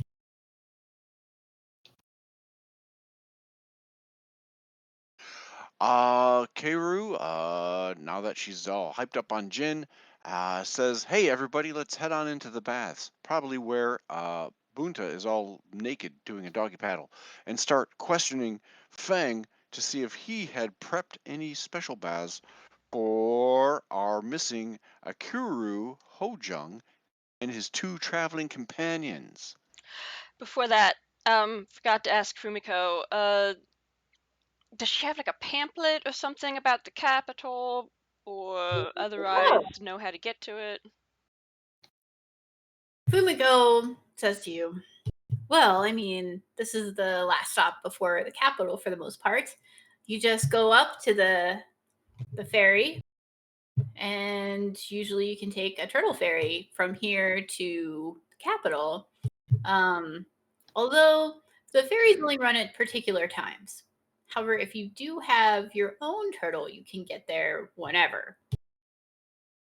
Ooh. Undersea adventure. So just know that, somebody of your, and she kind of just motions to all of you, you're probably going to need to have some way to breathe till you get into the city because, the travel, they don't cover that. You can't, yeah. So we need to get some totems of water breathing or gillyweed or something. So Ooh. Crone points to his necklace and goes, "And if any of you start to drown, I can drag you around because I can breathe underwater." So I think I'll say you guys you. have a couple of things that allow you to breathe underwater already. And you might also have spells that let you do that as well. But you'll have to figure that out. Fumiko continues, though, saying the capital is one of the largest cities in all of Farshore, and by far the best feature is the glittering castle that is the jewel of all Ayakashi. It's very famous, and she's like, I don't know why you haven't really heard of that, but being over in Katashima City, I guess, you wouldn't really know that much about it. Not many people who are the land dweller types tend to go there just because of the need to breathe air. Mhm. The death. Yeah. The whole glub situation. Yeah. The crushing pressure of, oh, right, the ocean, not Yes. society, okay. Yeah, I was going there too. Well, the turtles help with that, and that's why turtles are usually used for that. Turtles, they used to be more enchanted, but they're also incredibly hard to find these days. So the really good turtles that have the enchantments on their shells that allow the people to breathe are very rare indeed. Those are only if you were to do the normal turtle fairy and pay, those are enchanted. Yeah, it's probably all of the giant fish eating them. We saved one. Yes, we did. And her eyes get big, and she's like, "You encountered a wild turtle? Yeah, it's so probably a rare." Negaculon. It was very much a shell raiser. Yeah. Damn it! Oh, bunga dude. So she's I'd like, like a piece of that action. "Bless you for saving such a rare turtle. That is, you have good things coming your way, I bet." Hopefully, money. Yeah. Or magic items. Adventures aren't cheap. At least But we there's get a paid. reward here.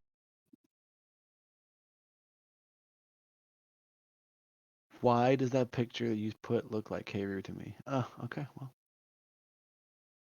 Oh boy. good talk. Sorry, Oh, So yeah, yeah, that is. I ruined it. Fumiko continues to talk about, oh, and they have the really good makeup place that I like to get this thing and this concealer there. So good. And then there's this other silk shop and it's so nice. And they have all sorts of different things and goods sold there. And it goes on and on about lots of different things. Street vendors that sell food and blah, blah, blah. It's a must see.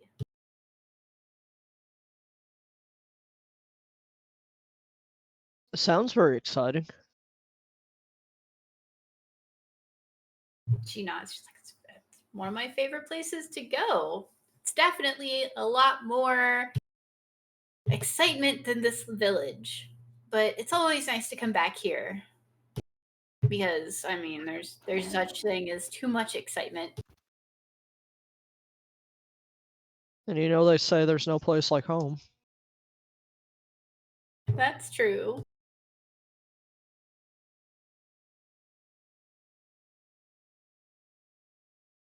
Any other questions or things that you guys want to do?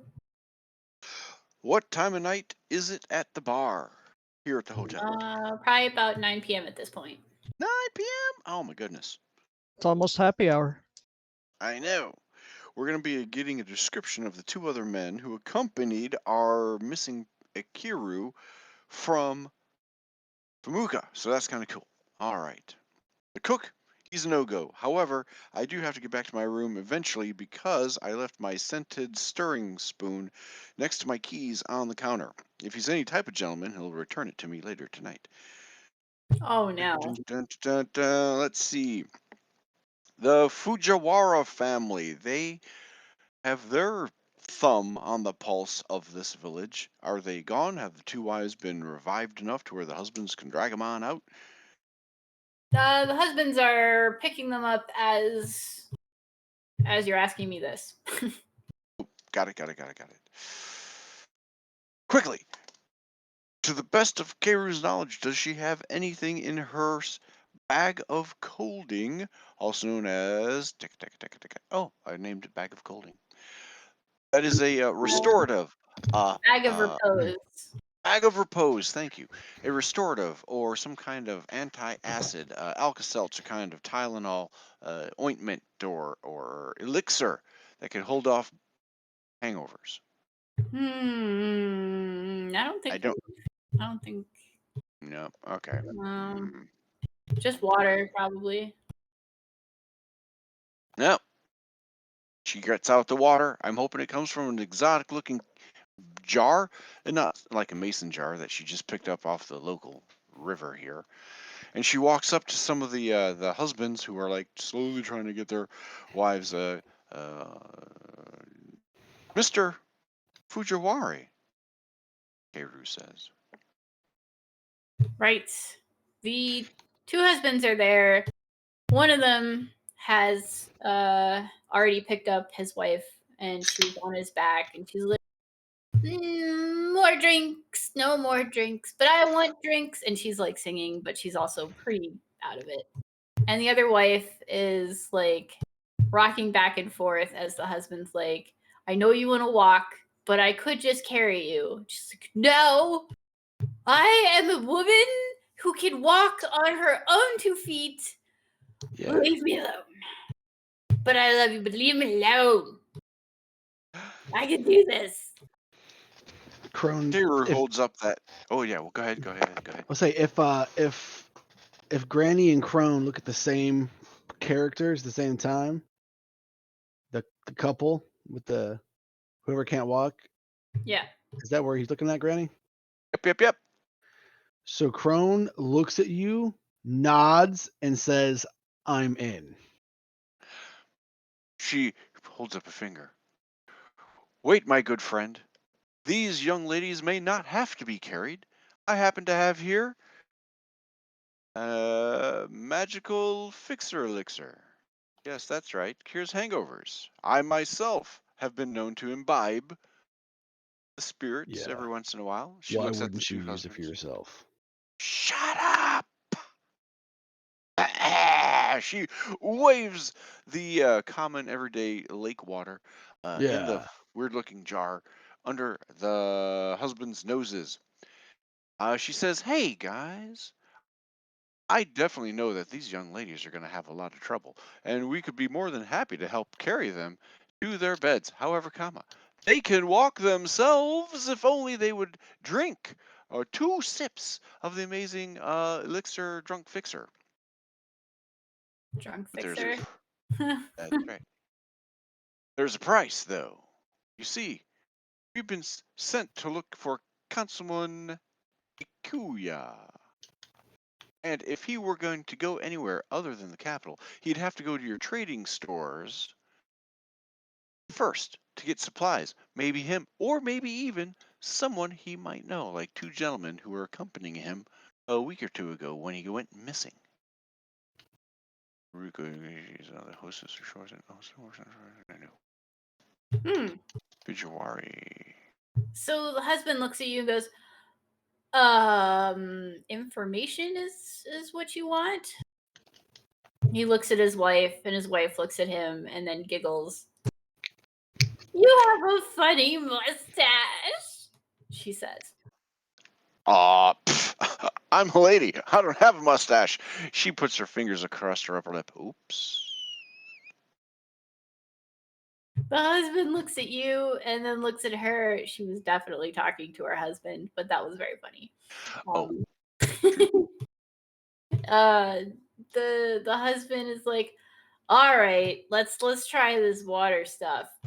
The elixir fixer. Sure, it'll take a little while.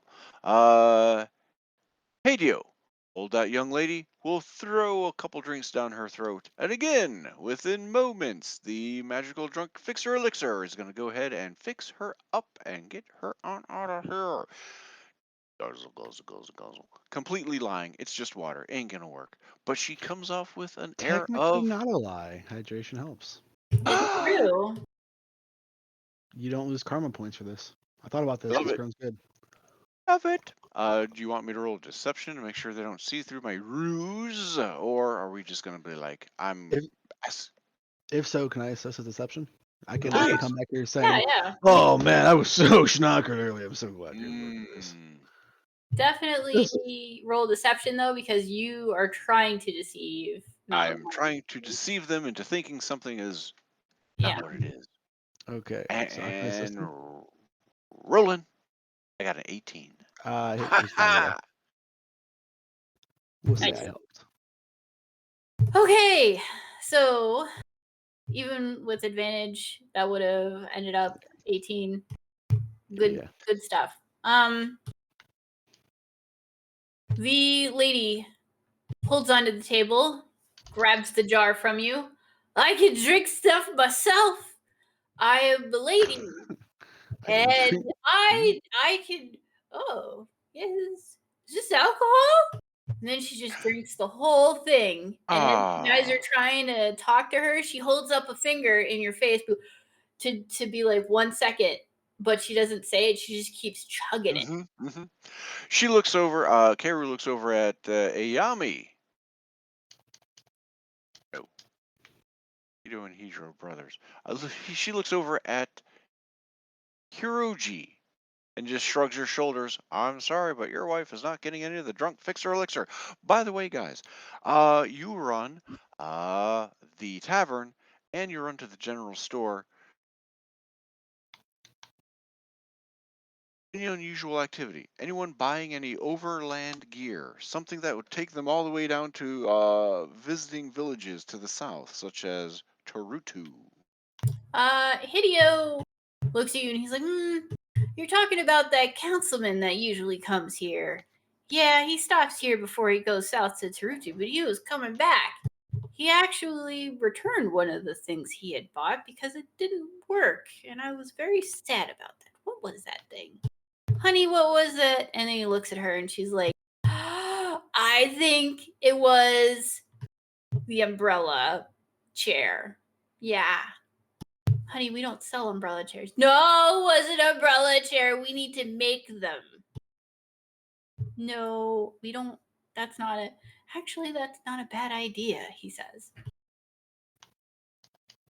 And Hideo looks back at you guys and is like, well, hold on. Hold on. He was returning, and then he left to go back to the capital. I remember him saying he was going back there. There was something he had to do, and it was very important that he get back there as soon as possible.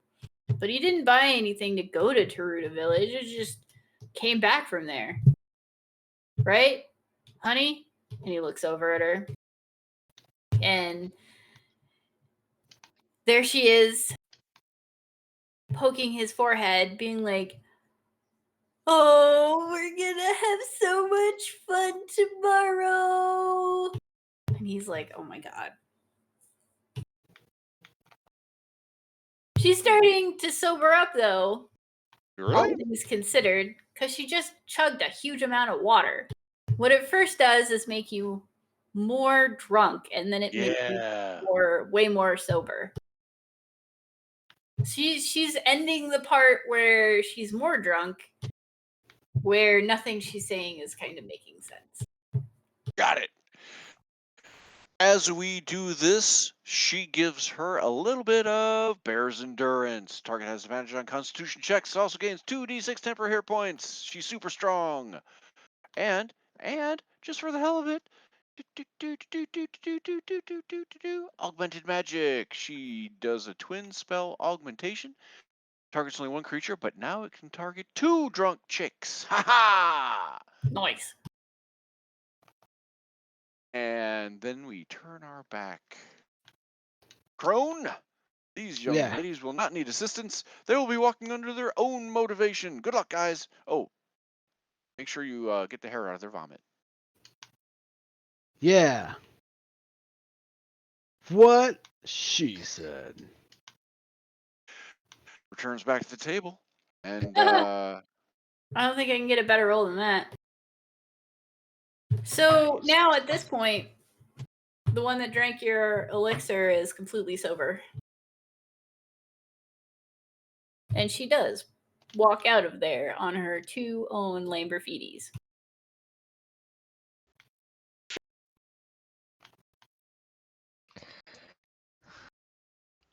That's what I'm calling feet from now on. Lamborghinis. I mean, I wasn't gonna say anything, but you know, you no. have definitely changed my life at this point. 2d6 temporary hit points and advantage. Okay, so the advantage on the second one, she rolled a 1 and a 9. She did not. well, she didn't. Yeah, that first one drank all the elixir fixer.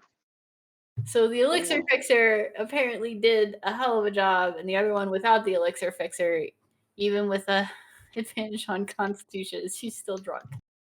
Yep. And subsequently falls asleep on the back of her husband. Get on out of here, Alright. you little youngins. Oh, yeah.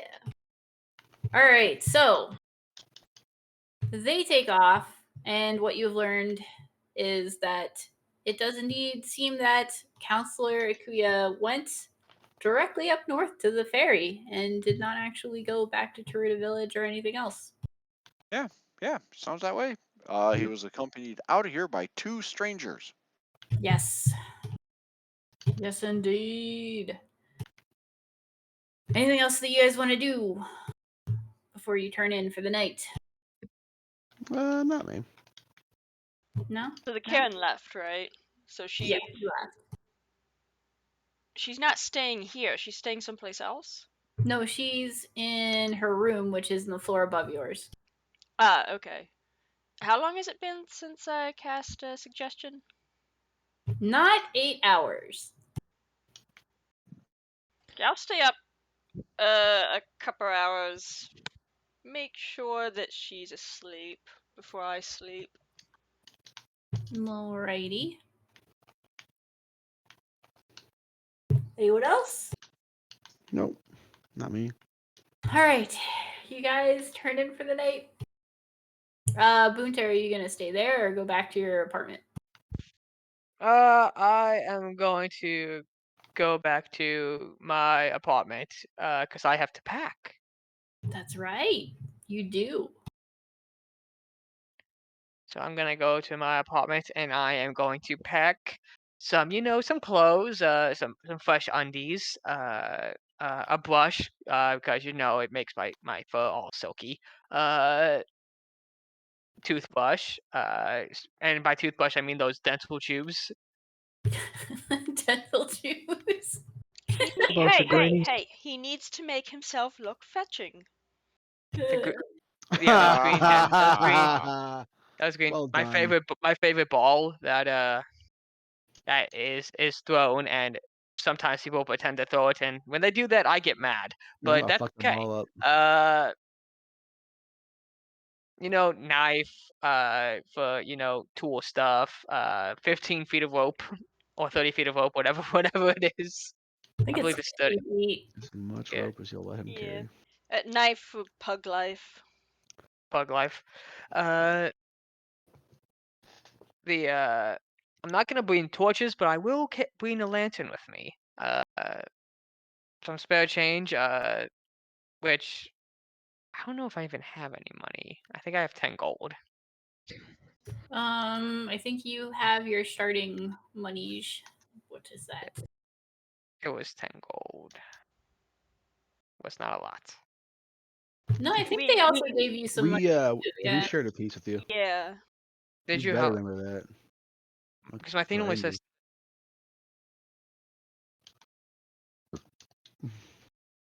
You have a talisman belt pouch. You have scholar backpack, arcane focus. I have my Warfare calligraphy longbow. tools. You had a share of gold from the last. Yeah, I don't I think remember you have what. like 70 some gold. I don't know. Yeah. So even though for a small boat, you can Whatever pay your for determination of some it is gonna be. Huh? I'll just put down 70 then. Okay. From experience, you can use that kind of money to buy a small rowboat with flames paint on the side of it. I can, No mage, or no I mage could be like closer. those dudes with 2 12-gauge shotguns and sit in a boat and just pew, pew, and that's how you That's row. called Louisiana, Noonan, and we're in a Yeah. different state. But so I'm gonna do that. Make sure I Go. got some change. You got your Onmyoji insignia, which is kind of like your police badge. Yep. But not really a police badge. And then your Onmyoji Bureau handbook. Mhm. Yeah. I'm gonna look at my my God Killer sword that I have on the wall. Think about bringing it. Be like, no, I'm not gonna bring that. Won't need it. Oh no. Real sly there. It only gives you plus 30 to attack. That's it. Seems really heavy. Yeah, it's also made of plastic. One time use only. One time use only. I drop it. Use is already gone. Damn it. Ah. It's made of ice cubes. Yeah. But yeah, I'm all packed up. And in the morning, I'll lock my door.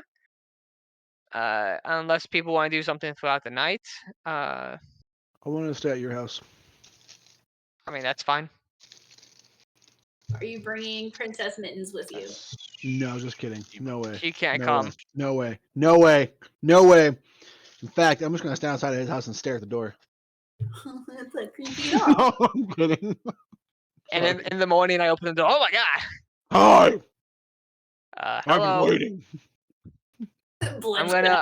I'm gonna scoop past him and lock the door. Great. You can't run. Not trying to yet. No, Chrome didn't really do that for the record.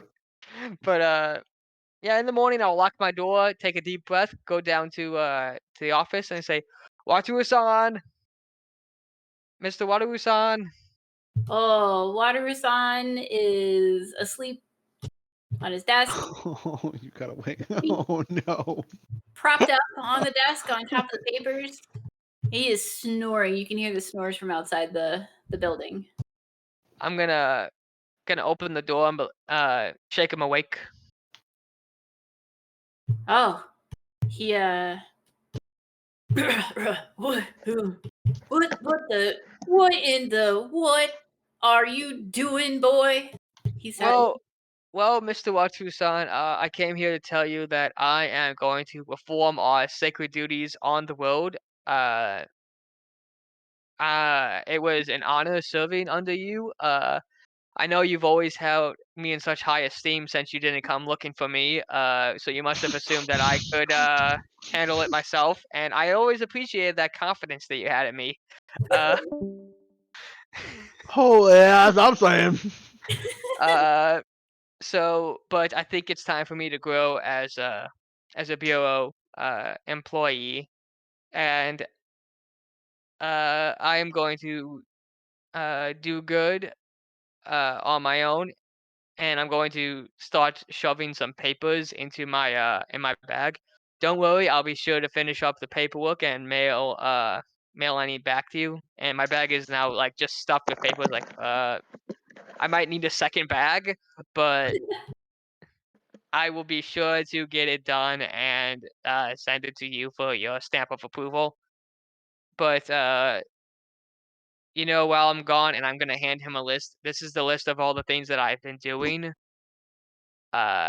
And it's like a really detailed list of like patrols and like everybody's name and like what their favorite color is, and like, just Blinks things at about. you and looks at the paper and then looks back at you as you keep talking to him. So yes. So would you need anything from me before I leave?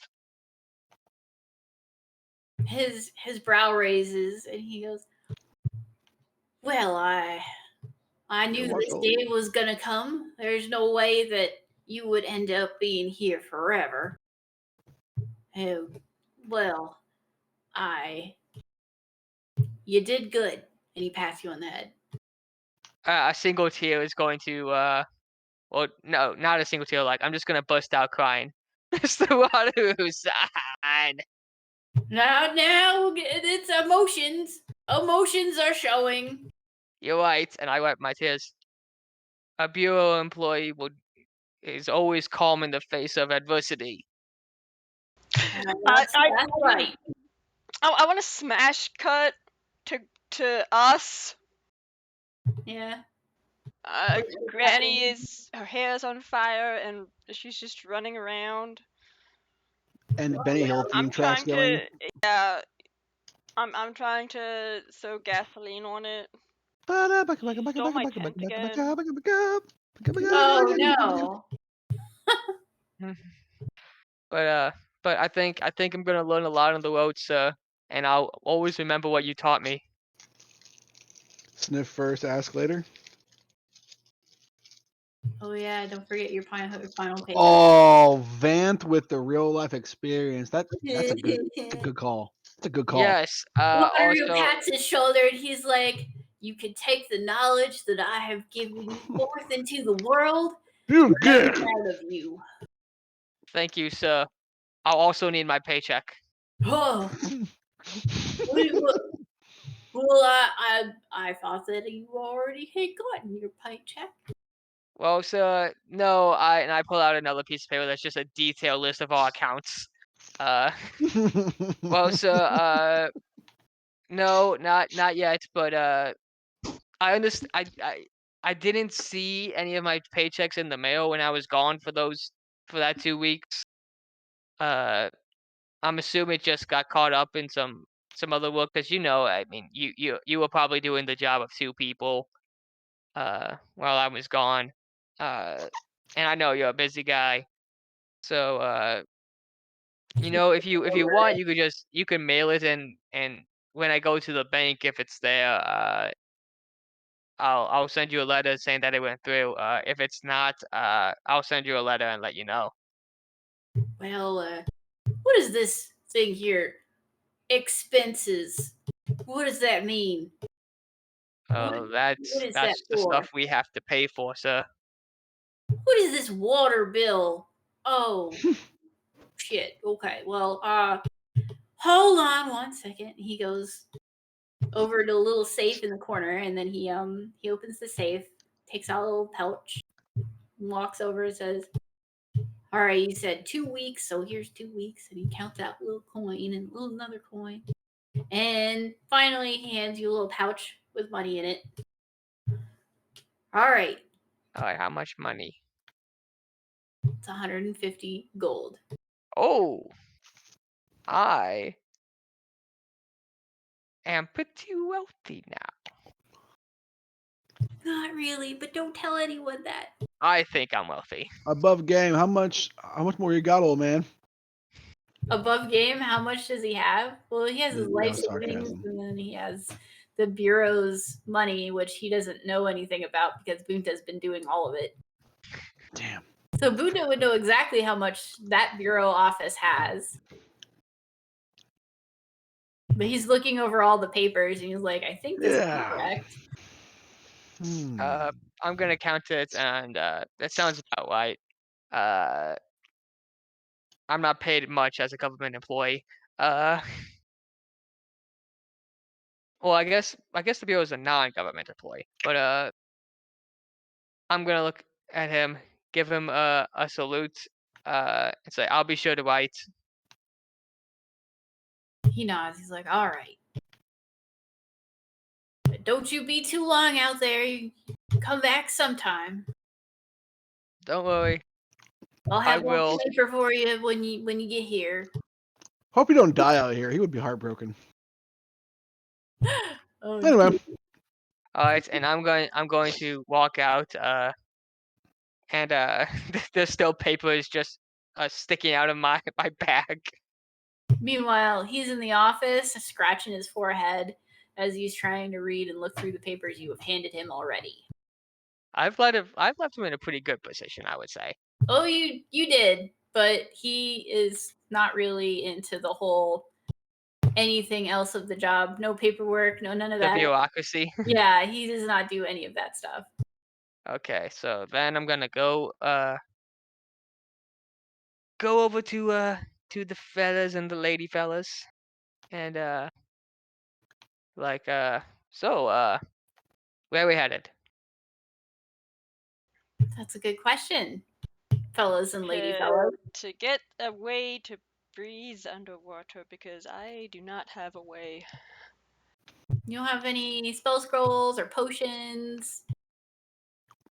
I don't. I don't know if anyone else does. I've got a necklace that does it.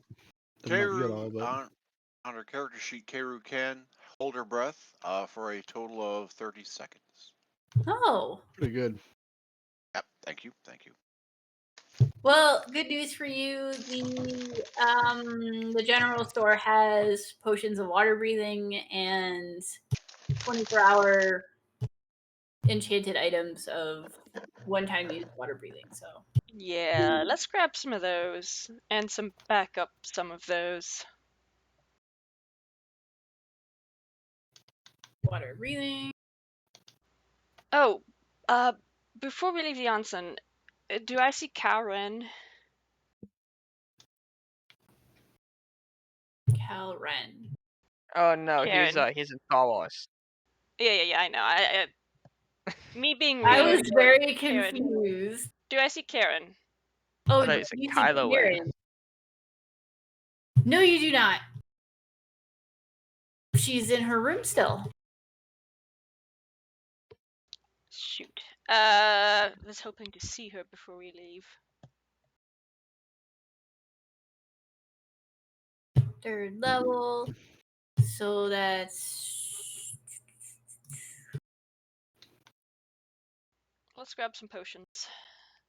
all right. So there's a little seashell on a string of rope, and they're selling that, and it gives when used, it doesn't require any kind of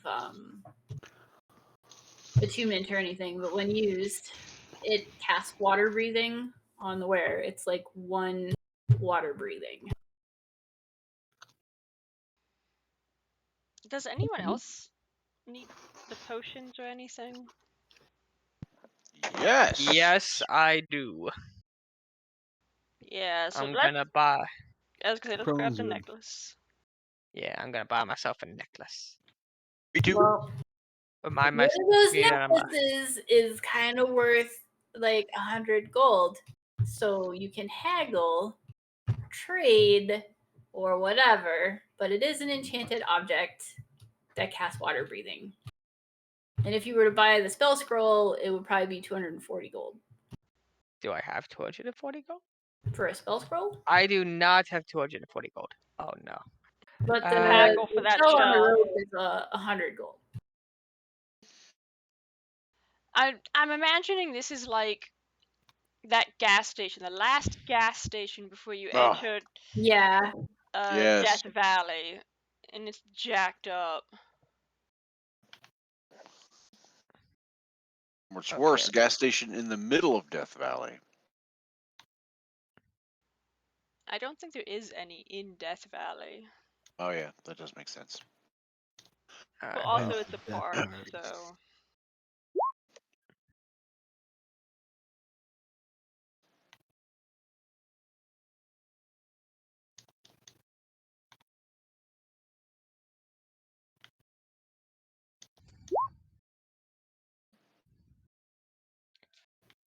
okay. Well, You can try to haggle. Use your charm and wit to get it lower, or trade. oh, Bunta has no charm. He has wit, but his charm is the fact that he's a dog. I thought Uh, Bunta's all charm then. And Bunta's an honest pup. Bunta does not haggle. Bunta pays the price. Oh, okay. Because Bunta is also even though Bunta is book smart, Bunta is also an idiot. No. Very, very high moral standards. And very trusting. Okay.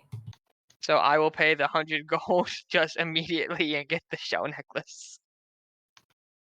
That should leave you with 120 gold left. Yes. All right.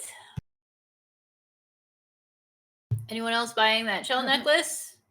Absolutely. Okay, Yeah. I'm only Yeah, sure. 100G unless you're gonna haggle or trade. I'll haggle. Oh, my persuasion is crap though. You can do it. I encourage you. Go for it. Draw their attention away from my hands and my pockets. Shh. No, we need legs. Leg is the one that can haggle and also steal things. Ooh, that is correct. No. Steal? I Steal? mean, Uh-huh, temporarily discount. borrow. Temporarily borrow. Or necklace. eight-legged discount. Who knows? Whatever. Keiru attempts to aid Kalunt as she persuades them. Keiru begins doing acrobatics in the store. I got rolled a 5. Wait, how does that help us? I don't think It that. draws their attention away from the fact that you're probably doing a horrible persuasion job. Go ahead, I mean- try. Go ahead.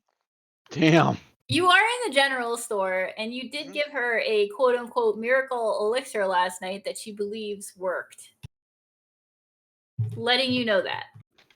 Oh, that would probably work better than me doing Acrobatics. Gather Yeah, let me side. aid you. Okay, Yeah, we're from the alright. Yeah. bureau. We gave you magic elixir. Drunken elixir fixer. Oh fuck!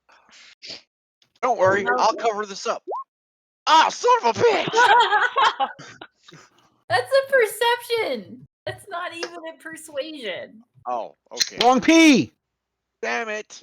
Use the They right both P. rolled a natural 1 for their rolls, but the perception is not the right roll. Thank All right. goodness. Whoa, no, he still always get the at 1. No. You Here we failed. go. No, I believe it. That is, yeah, that's literally what my persuasion is also. A Plus plus one. 1. So it That is correct. Still gotta roll their persuasion. Here we go. Oh, you're too nice. I Oh, know she's the best DM 19. ever. No. We never argue against the party. See, it could have just been some algorithm that does a thing, and then suddenly it's Yeah. a different kind of dice roll. Who the fuck knows? Yeah. So with a 19, you definitely have persuaded them to. What are you trying to do? Are you trying to trade? Give them a jar of what you gave them last night in exchange, or to lower the price, or what are you trying to do? We're trying to lower the price. We are on a big mission. We work for the Bureau. As you can tell, we're foreigners. We literally saved your wife's throat from all the vomitus that would have been popping on out of there last night. Thank good we avoided that little conundrum. Maybe saved your marriage because the kids didn't have to see the young lady all drunk and puking and you carrying her in and them asking, Daddy, why is mommy puking all the time? And then And you'd where's have her to explain. boyfriend? Exactly. She's a lush, son. She's a lush.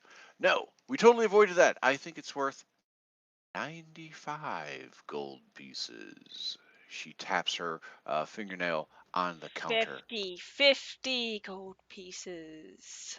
She puts up two hands. 50 and 50 gold pieces for one of these things. My goodness. So the guy's looking at you like, what? He's like, are you saying that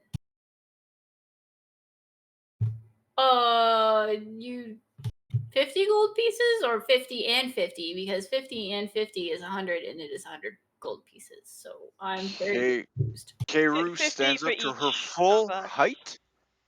Oh, 50 for each. Oh. Okay, we intimidate him more. I will. Keiru stands up to her full height. Her brows darken. You know how hair from your eyebrow goes straight outward? More so, as she steps back and pushes Kowloon forward. Okay. Wait, what? Go ahead. Go ahead. The wife comes around the corner and goes, "Oh my gosh, thank you guys so much. I don't have any hangover, and you know who does?" She points over to the tavern. "Those guys. Oh yeah." And she's like, "You guys did wonderful. So thank you so much." And she pats her husband's shoulder and gives him a wink and passes by him and continues stocking the shelves on the other side of the store. And her husband rolls his eyes and goes, okay, yeah, I will give you 50% off these necklaces. These two. Well, just these two. Okay. Okay. But that's it. Because you're right. I did not want to be cleaning up vomit. Who does? As we walk away, Keiru looks to Kowloon and says, "Ooh, hey, we should have got one for legs." She has a glimmer. Yeah. Which is her water breathing. That's awesome.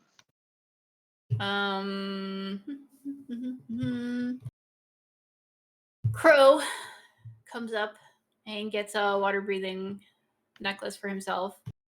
And Mittens doesn't seem to be bothered at all. Crone asks her What if she about needs anything. Daniel? Oh, I'll pay full price for one. Okay. Crone asks what? Ask Mittens if she needs anything. Mittens kind of looks off and then points at some candy in a jar. At what? Some candy. Some little star candies in a jar. Okay. She does a little grabby hands at that. So Crone puts those on the counter. He goes, just so we're clear, you're probably going to have to go underwater. Is that Compito? The star candies? I think so. Yeah, like from Spirited Away. The little Yes. stars that they throw to the soot sprites? Yeah, they're like that. Okay, cool. You're not aware of her having any ability to breathe underwater. I mean, right. But Crone's outright asking Mittens, like, character to character, like, hey, do you need anything? Well, first she points at the candies, and then Yeah. she points over at the shell necklace and goes, maybe that too. Yeah. And then she starts walking around being like, oh, but this would be cute. And I like this. And the next thing you know, she's got like a little scarf and a hat and an umbrella and like a dagger from somewhere. You don't know where. All right, the dagger she can keep. The rest. No. That cute No, little no. hat. What do you need to live underwater and not die? She puts everything back except for the necklace and the dagger All right, that makes sense to me. And the you good. candy. and the candy. And the candy. And the candy. And She the then candy. slowly pushes it forward. She's like, yeah, I need that to live. Yeah, no, that makes sense to me. I'm in. Okay. Crone But confidently grabs all only that if you and share. runs. And then No. She gotta live longer. None for you. All about your own. Please Your don't throne. please Oh my don't cause the God. death of my friends She only has 9 lives. and neighbors.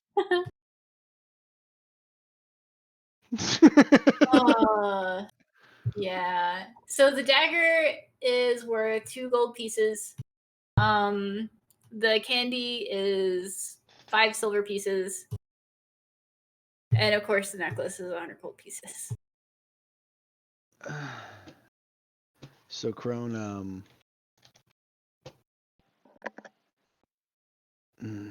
So how do we negotiate? she sits onto the counter and she's like, she tugs on your shirt. She goes, okay.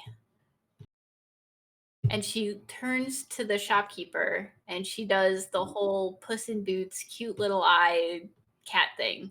Her eyes are really fucking big and she's like, please, sir, I need this to live. And her eyes get really big and she looks really adorable. And I fall for it hook, line, and sinker. If she wasn't a cat. Crone's been to hell. He knows what's going on. Hook, line, and stinker. Actually, let's see. Yeah, I was gonna say. Yeah, Crone's good. All right. Wait, would Does it that- would it be what kind of saving throw would that be? I'm gonna let the DM just magically decide That would it. be a charisma saving throw. Okay, I guess that's a pass. She's doing a what? Not a deception, it'd be a persuasion. Performance? Oh, she got a 15 persuasion. Yeah, works too. So, Kailunt, you would be susceptible to her adorableness. Friggin' cats, man. I know, they're so cute. Yeah. So that Okay, works. It works, yeah. Yeah. How much Okay, was it again? you guys can get 50% off too. Gosh, I don't know why I'm doing this. Cool. She's so adorable. Oh my god. Crone And then nods he's happily. just like, oh, and he pets her little chin. What a cute What's kitty. that total for me? So then the total would be. Sorry. No, how much I'm is just the poor. thing I'm buying? Okay, yeah, that's fine, Van. Absolutely. Thank you. What are you buying, Van? Because I fell victim to her charms, whatever it was she wanted.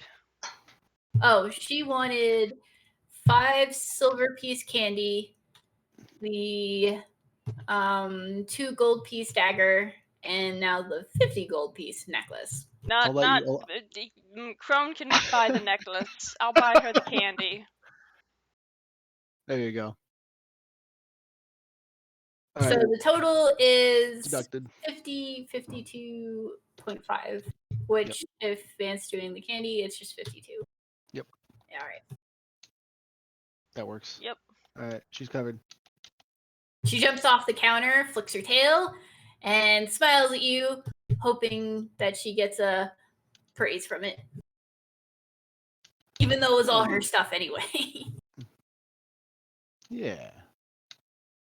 She's good. You know. All right. So you guys seem to be prepared. Yeah. Crow is sad because he paid full price. I mean, heal me. Sorry. No, it's All right. So you guys, you're heading out now? You got everything you need? Or do you want to train? What I'll is it? train. you would Yeah, like let's to do? train. You have 26 minutes left in the yeah, session. it should be a pretty good use of the, I think at least. All right. Can you explain to Bunta what training is? Please I explain to Bunta what training is. All right. So part of our house rules is that in a 5-level span, you can train during that 5-level span. And the training allows you to focus on a feat that you would like your character to have. Once you pass the tests that would give you that feat, if everything was passed successfully, you would end up getting that feat at level 5, level 10, level 15, and level 20. Only 4 feats are possible in this way. And for each subsequent feat, the stakes are harder to learn. So the first one's easy to learn, second one's harder, third one's harder than that, and the fourth one's even harder. Which feats? The one on your handout? Pardon? So what feats can I? All right, so the ones from Tasha's Cauldron of Everything, some of them have been renamed so that they work with the campaign, but stay true to what it is. Like, I think Fey Touched is Spirit Touched or something. I have a couple listed in the information handouts section of the Discord. And other than that, it's, Tasha's Cauldron of Everything and base game ones. Okay. I would like to train, but I will go through everybody first so I have a chance to look through. Yeah. I can tell you right now that Matt Mercer's dual focused, I reworded some of it because it's very Pathfinder worded-ishness. So the core of it's still there. It's just worded better for 5e. I think there was like some will saving throw or something. I don't know. 5e doesn't have that. And there was one that allows you to cast 2 spells in a turn using 2 spell slots, as long as one is a bonus action spell and one is a action spell. That's another feat. That's one that I came up with.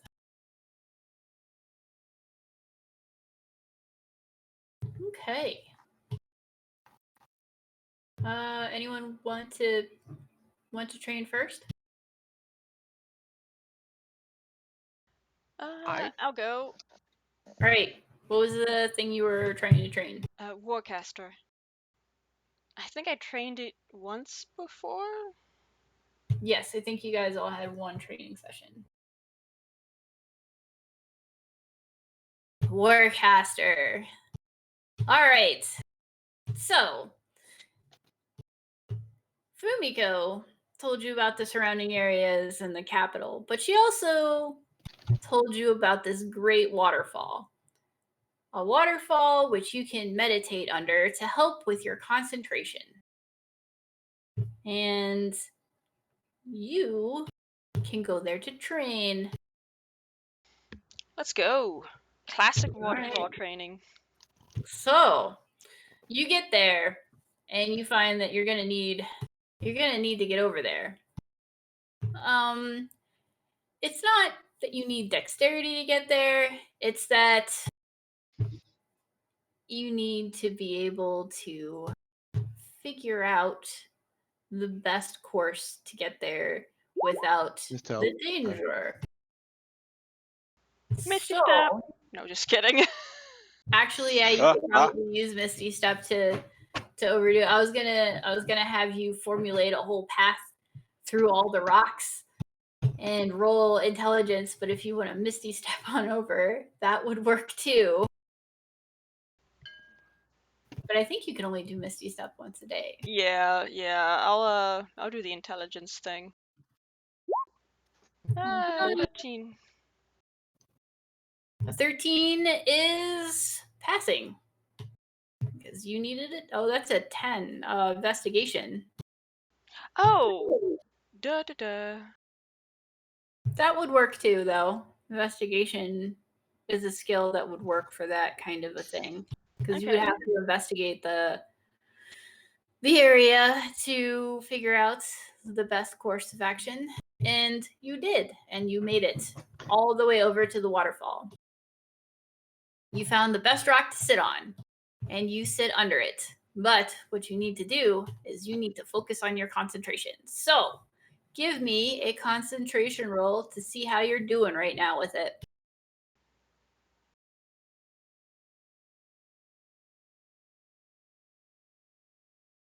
Excuse me while I try to find concentration. Oh, I'm sorry. Not concentration. It's Constitution? Constitution. Yeah, Saving not a, throw? not a save. The regular one. There we go. Ooh. 8. Ugh. So you're sitting under this waterfall and you're getting barraged and it feels cold and you're miserable and you really don't like it. You're not doing too great with a constitution. A little sneeze later and you're almost at your wit's end. But what you can do is you can try and push through it. Will yourself through there with a charisma save. Oh god, do you know how bad I am at charisma? Probably bad. Saving throw or straight? Saving throw. Oh, there we go. Ah, 13. your charisma got you out of that bad roll from before. So you muscle through that with sheer willpower, and you get there. You're used to the waterfall at this point, so you try to cast some illusion magic in front of you and concentrate on it to keep that image up. All right? And since this waterfall is pounding upon your forehead and the top of your head and pretty much everywhere at this point, because it's a pretty large waterfall, you're having some trouble. It's almost as if you were trying to cast a spell while being hit. So I'm going to need that con save. 15. Nice. I'm slightly deaf from the waterfall, but I am focused on the spell. Very nice. So you have made it past your training for that. Congratulations. Yay. Have you ever been like at a very loud show and you get tinnitus and a lack of hearing for a... Oh, yeah. Yeah. I'm imagining it's that, and also now I got an earache. But hey, I got it and done. You're cold, and you need a towel, and hopefully you brought one. But yeah. All right. So next person. What are you focusing on? Next person. I can go if nobody else is ready. All right, let's go. Tough. That's the feat. I should link it. Got it. Okay. Okay. Your hit point maximum increases by an amount equal to twice your level when you gain this feat. Whenever you gain a level thereafter, your hit point maximum increases by an additional 2 hit points. Neat. Getting all tanky. Yeah, All right. durable as can be. As you were walking around the village, waiting for people to be ready, you find there's a bunch of weird jars and stones over in this yard. There's a kid there trying to beat up these jars to get up his stamina and his abilities to do fighting. Yeah. Very clearly this person is trying to practice martial arts, but really they don't know what they're doing. They're a kid. But their setup is very familiar to you. Very familiar because back where you're from, people were tortured by pouring all sorts of stuff on them and having to endure a ridiculous amount of various things, from rocks being thrown at them, hot oil being set on fire, all sorts of Normal stuff. Yeah. And this kid kind of made up this whole little spot back here, which reminds you kind of home. He's torturing himself to get better, which makes an impression on you. Sure. So you think, maybe training with this kid will also help the kid and you out. So Yeah, that's what I thought for sure. yeah, do you entertain this kid by letting him come up with a training course for you to be more tough? Yeah, sure. Oh, the kid's hands are making that evil, conniving gesture. Wow. Woohoo, this is gonna be fun. He pulls out a basin. He pours in this strange viscal liquid of some sort. Smells really gross. And you're sitting in it at this point, and he's like, all right, now it's time for your training. He's got a little headband on. He pulls it tight, and then he throws a match into the pool. Sets on fire. You're now on fire. Oh. Give me a con saving throw. Yes, I know. Oh, okay, cool. I was gonna say. Okay. Nice. That's a good saving throw. The fire is singeing at you, and you endure it. All right, you only take half of. Come on, there we go.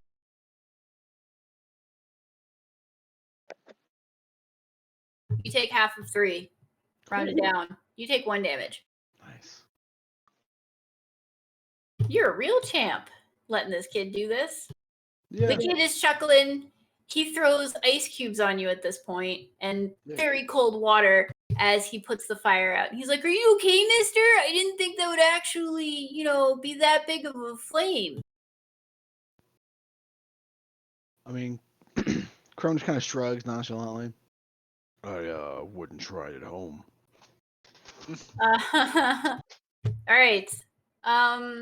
He then leads you over to the hill right here, and he's like, okay, next is you having to take some hits from some bad guys, right?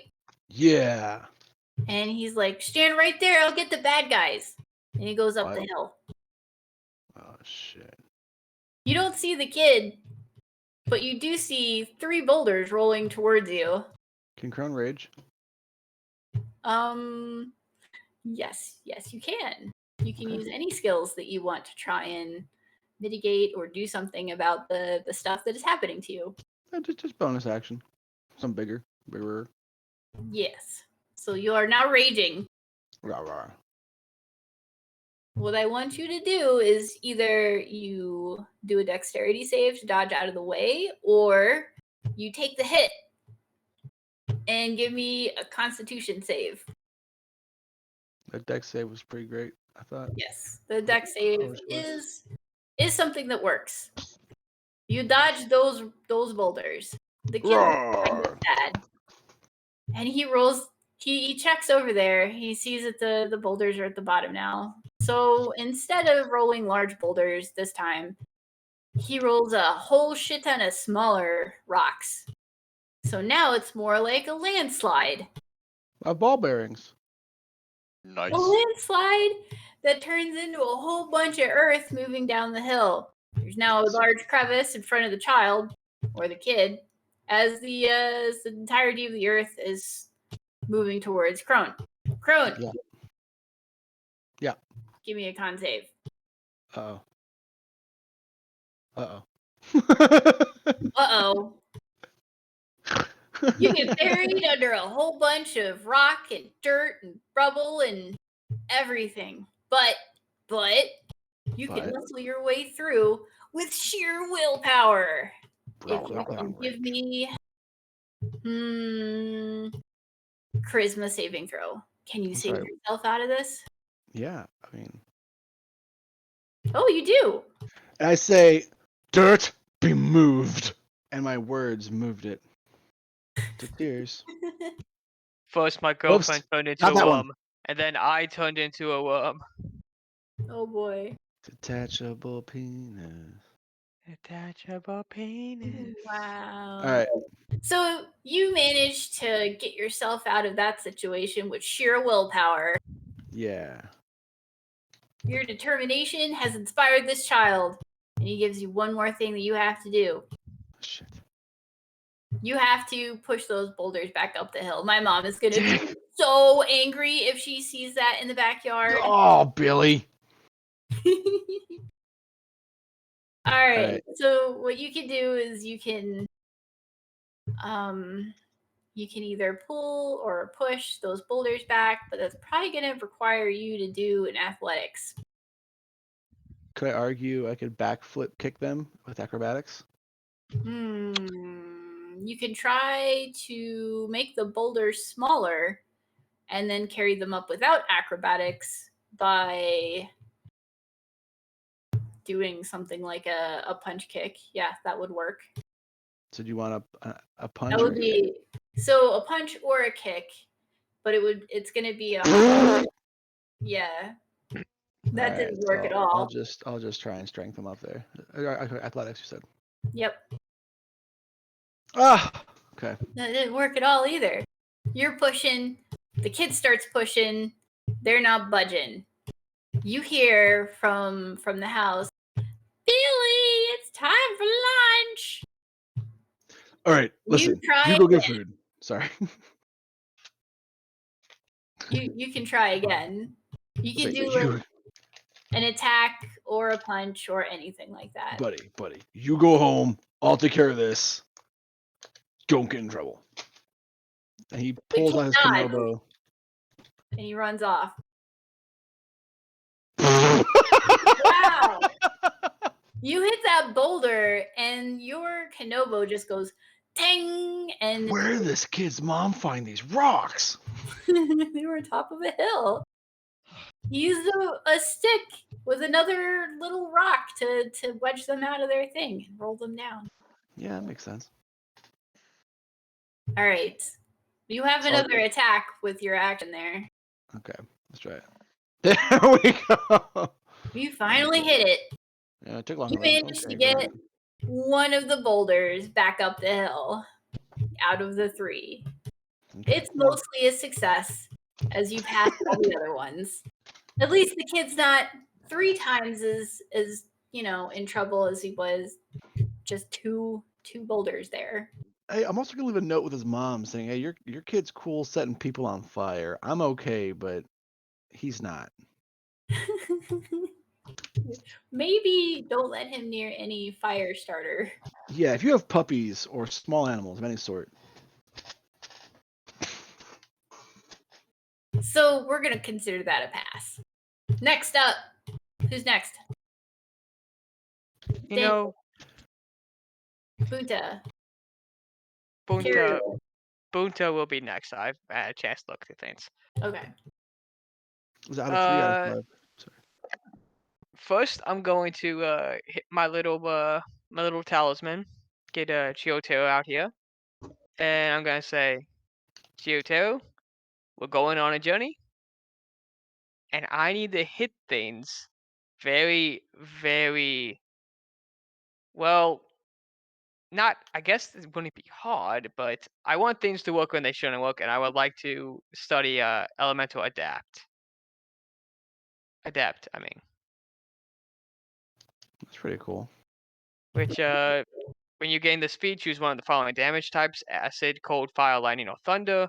Spells you cast ignored resistance to damage of this chosen type. In addition, when you roll damage for a spell you cast that deals damage of this type, you can treat any one on a damage die as 2. And I am going to choose fire. Awesome. Okay. For the good old-fashioned fireball. Nice. So you go out into a field, and there you can train your abilities without having to worry about setting things on fire or people. So yeah, out there, you can try and make the hottest, most fiery of all fireballs possible. It's gonna require all your strength. And by strength, I mean intelligence. And Oh, thank God. wisdom Because my and- strength is not good.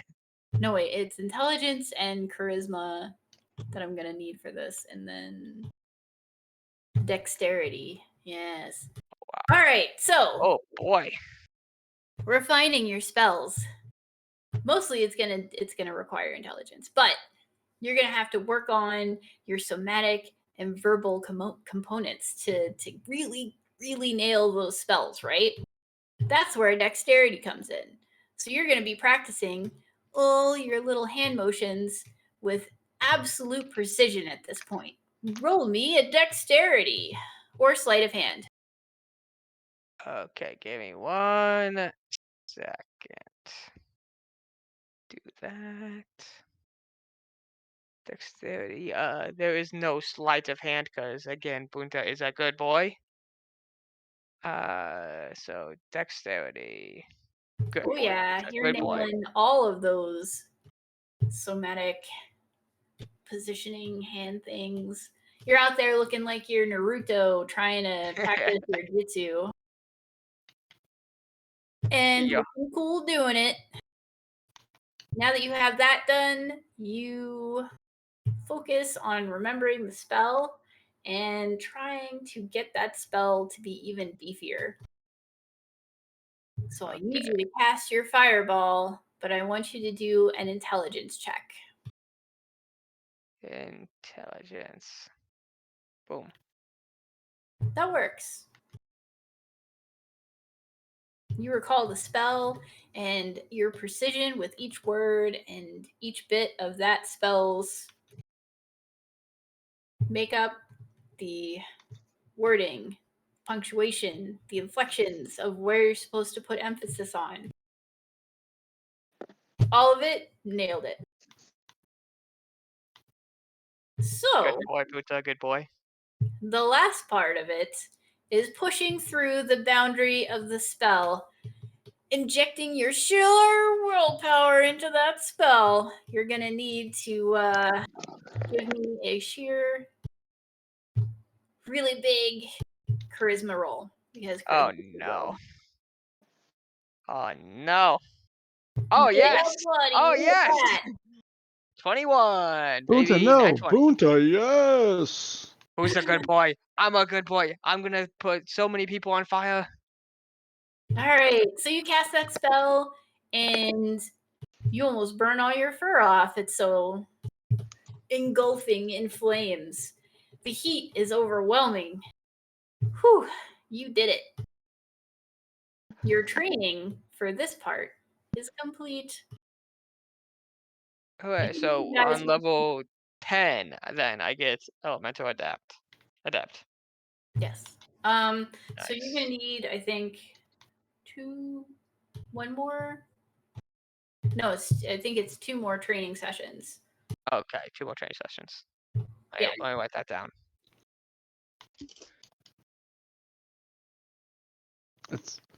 It's how many out of how many for this one?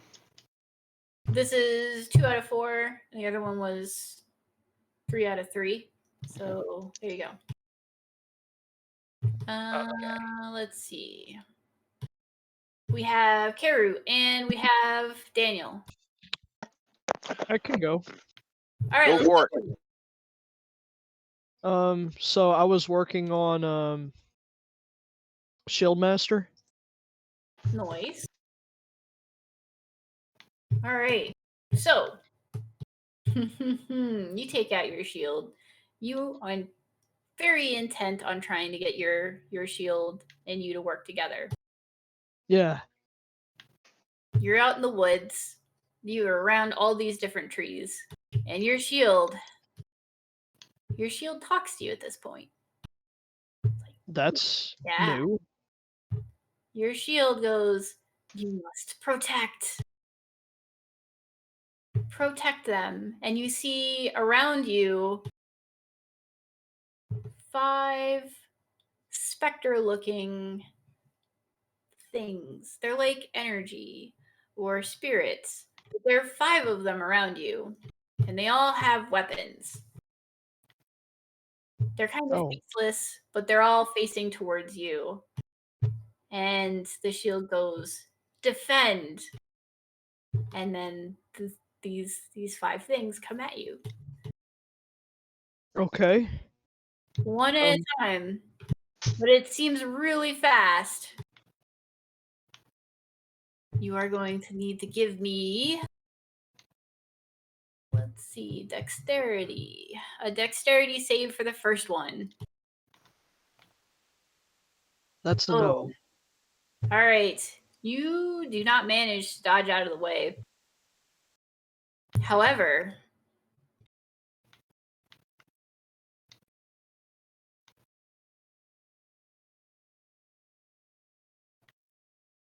does a 13 hit you? No. So, you manage to raise your shield up in time. You hear a ding, and you feel the pain of that ding, but it doesn't actually do anything to you. You just feel the pain as if it were to have hit you instead. Okay. Shield yells at you, defend, even more urgently. The next one rushes at you. Give me another dexterity. With that, you manage to sidestep and you reach out to bash him with your shield, but it goes through nothing. It disappears into a fog of nothingness. 2 spirits down, 3 still there. The third one rushes at you. It yells, the shield yells at you, defend! Give me another dexterity save. Again, you are able to deflect its attack, and trying to deflect the attack, you try to hold up your shield and give him a shield bash, but it goes through air as the spirit disappears as soon as you defend. Let's see, you are at 3, so there's 2 more spirits. The last spirit is hanging back, but this spirit rushes towards you. This one has a very big sword. 2-hander, in fact. Be a dexterity save. Well, you barely manage to get by, but you do it. Seconds before that sword hits you, you manage to get out of the way. Trying to give it back a blow, nothing connects. You're hitting the idea that maybe these things were summoned by the shield. The last one. What are these?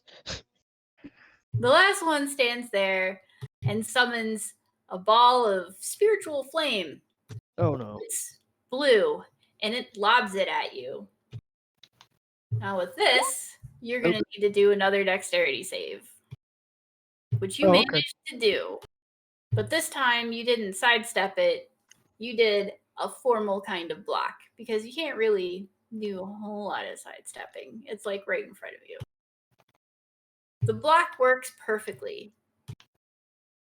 but there's no fancy footwork with it. And you didn't feel it this time. So, that spirit, you had expected probably for it to disappear, but it didn't. The shield says, retaliate. So, what you need to do at this point is athletics as you rush forward. Okay. If you listen to it, that is. Ah! Boom. Yeah, you rush forward, and as you reach for that spirit, you get there with your shield, it dissipates. And you hear the shield go, good. Remember to defend. And you have passed your thing. Congratulations, yay! Hooray! We have one more for you. And Crone, if you have to go, I understand it is 11:04. Yeah, I got dipsies. Later, Gators. Thank you. Later, man. See you later. Bye bye. The last one to do is Karu. Karu. What All you do? right. Working on Dual Wielder. She's going to be, since she works so well in the kitchen, utilizing multitasking skills, she's stirring one pot while checking the flame on the other, switching around, flipping up tools, kind of like a bartender with those little bottles behind the bar that get paid really a lot of cash because they're flipping stuff. She can try to put that to her weaponization. Nice. Well, I mean, at that point, you pretty much gave me the greatest idea of that, and that would be you're in the kitchen, Right on. just where you'd want to be. All right. So in the kitchen, you're there with Kazuko. You can see he's flipping stuff, pot in one hand, spatula in the other. He's doing all that stuff, dropping those, getting a pan with a skewer, going through, and he has 3 different fires that he's tending to with all these different pans. He's got 4 fires, but we'll say 3 right now. Aha. Right. So he's there, and the lady comes in, and she's like, I need your help over here with this thing. We're doing a cookout in the back. It is not going well. It is a grade A emergency. And he looks at you and he's like, take over? Keru nods without a word, knowingly. I got this. He nods at you and then walks off with her. A look of gratefulness, but also worry as he leaves. Because, he only has known you for only like one night, in which, yeah. But what a night. Yeah, you guys sitting there licking steaks. Anyways, there you are. You have 3 fires that you have to tend to. And as soon as you get there, you notice it's bad because it's burning. Like you have to, one's a risotto. You have to constantly stir that one. You can't stop stirring it. The other one is one you have to flip. It's a bunch of steaks. And then the third one is a stew. And you have to stir it here and there. So, first of all, you're going to need an intelligence check to see if you can figure out all that stuff. I rolled an 8. Nope, not a clue. I mean, you have a little bit of a clue. You at least know that the risotto needs to be stirred, but you don't know what the state of the other stuff is, how you need to stir it. Right. So at the very least, you got 1. So you're sitting there stirring the risotto. That only requires 1 hand. You don't need to do anything else, right? But you smell something burning. That steak is getting crispy. Mm-hmm. So what you need to do is now you have a spatula in one hand and the stir in the other hand. You need to flip the steak and stir at the same time. I'm going to need you to do a dexterity or sleight of hand. 13. 13 passes. So you end up flipping the steak and managing to keep it in the pan, although it's very seared. This is a well done steak at this point.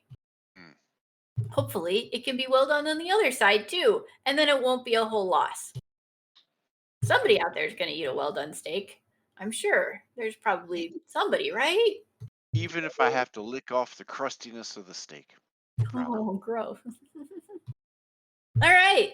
So the third dish, you hear is bubbling. It's bubbling over at this point. Bubble, bubble, bubble. And you're trying to keep track of the steak. You're trying to stir the risotto. You need to now keep track of the steak, stir the stew, and stir the risotto. Bubble, bubble, toil and trouble, yeah. Do this. Your roll will be. Oh, it's going to be another dexterity. It's going to be another dexterity sleight of hand straight. I got 11, damn it. The 11 barely passes. Just barely. But you did manage to stir. Although at this point, a lot of the stew ended up on the stove. The risotto's still going strong, at least. She quickly takes the stew Doritos that fell out of the pot and shoves it behind the stove. Looking over her shoulder. If you want to do that, you're going to have to give me another dexterity or sleight of hand. Because you're doing two things at once. Oh, I got a 12. Yeah, it works. You managed to push a lot of the extra burnt stew behind the stove. Yeah, it did. Without burning yourself. And while the kitchen is not necessarily a mess, you now realize that the steak needs to be taken off the stove. So, what you're going to need to do is you're going to need to give me yet another dexterity. This will be a raw dexterity. I suck. Steak is on the floor. Quickly pick it up. 30-second rule. Wolf. So, yes, you try to pick up the steak, but you realize that, oh, I'm trying to pick up a cast iron pan without gloves. Ouch. Ooh. And you drop the pan. Give me a dexterity save. Easily done. Okay. Mer. Well, no, that's pretty good. You manage to have to knock the pan in such a way that it catches the steak as it hits the floor. The steak is saved, but it's on the floor in the pan.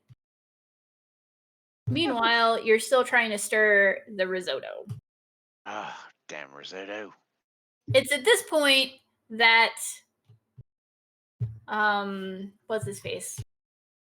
Kazuko comes back, and he sees that the steak is on the floor. Everything else looks good. He goes, he grabs the towel or the little hand thing, picks up the steak. He's like, "Oh, well done." And he looks at you and he's like, "Well done?" Yeah. And he nods and then removes the steak from the pan, plating it, and then saying, "All right, I can take it from here. You have passed." Barely, but you did. Yes. All right. Looking great. She walks on out of there, and as she does, she whips up another queen pin. So now she has 2. Nice. Okay. Okay, so that will conclude our session. Everyone has trained up and is now ready to embark on an adventure towards the sea.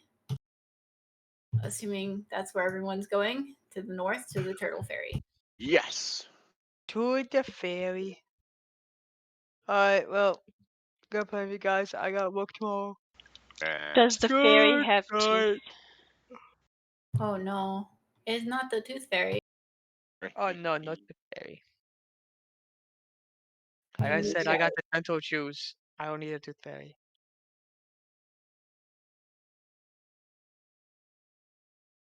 Alright. I know. Goodbye. See Night, you later, night. man. Good night. Witty ending remarks. Very funny. Haha. That was a good one. Yeah. I am asleep now. First yeah. I have to clean up some broken glass and then I sleep. Oh no. Oh, crap. So yeah, I see you guys. See you All right. later. Have a great night, and I hope you guys had fun.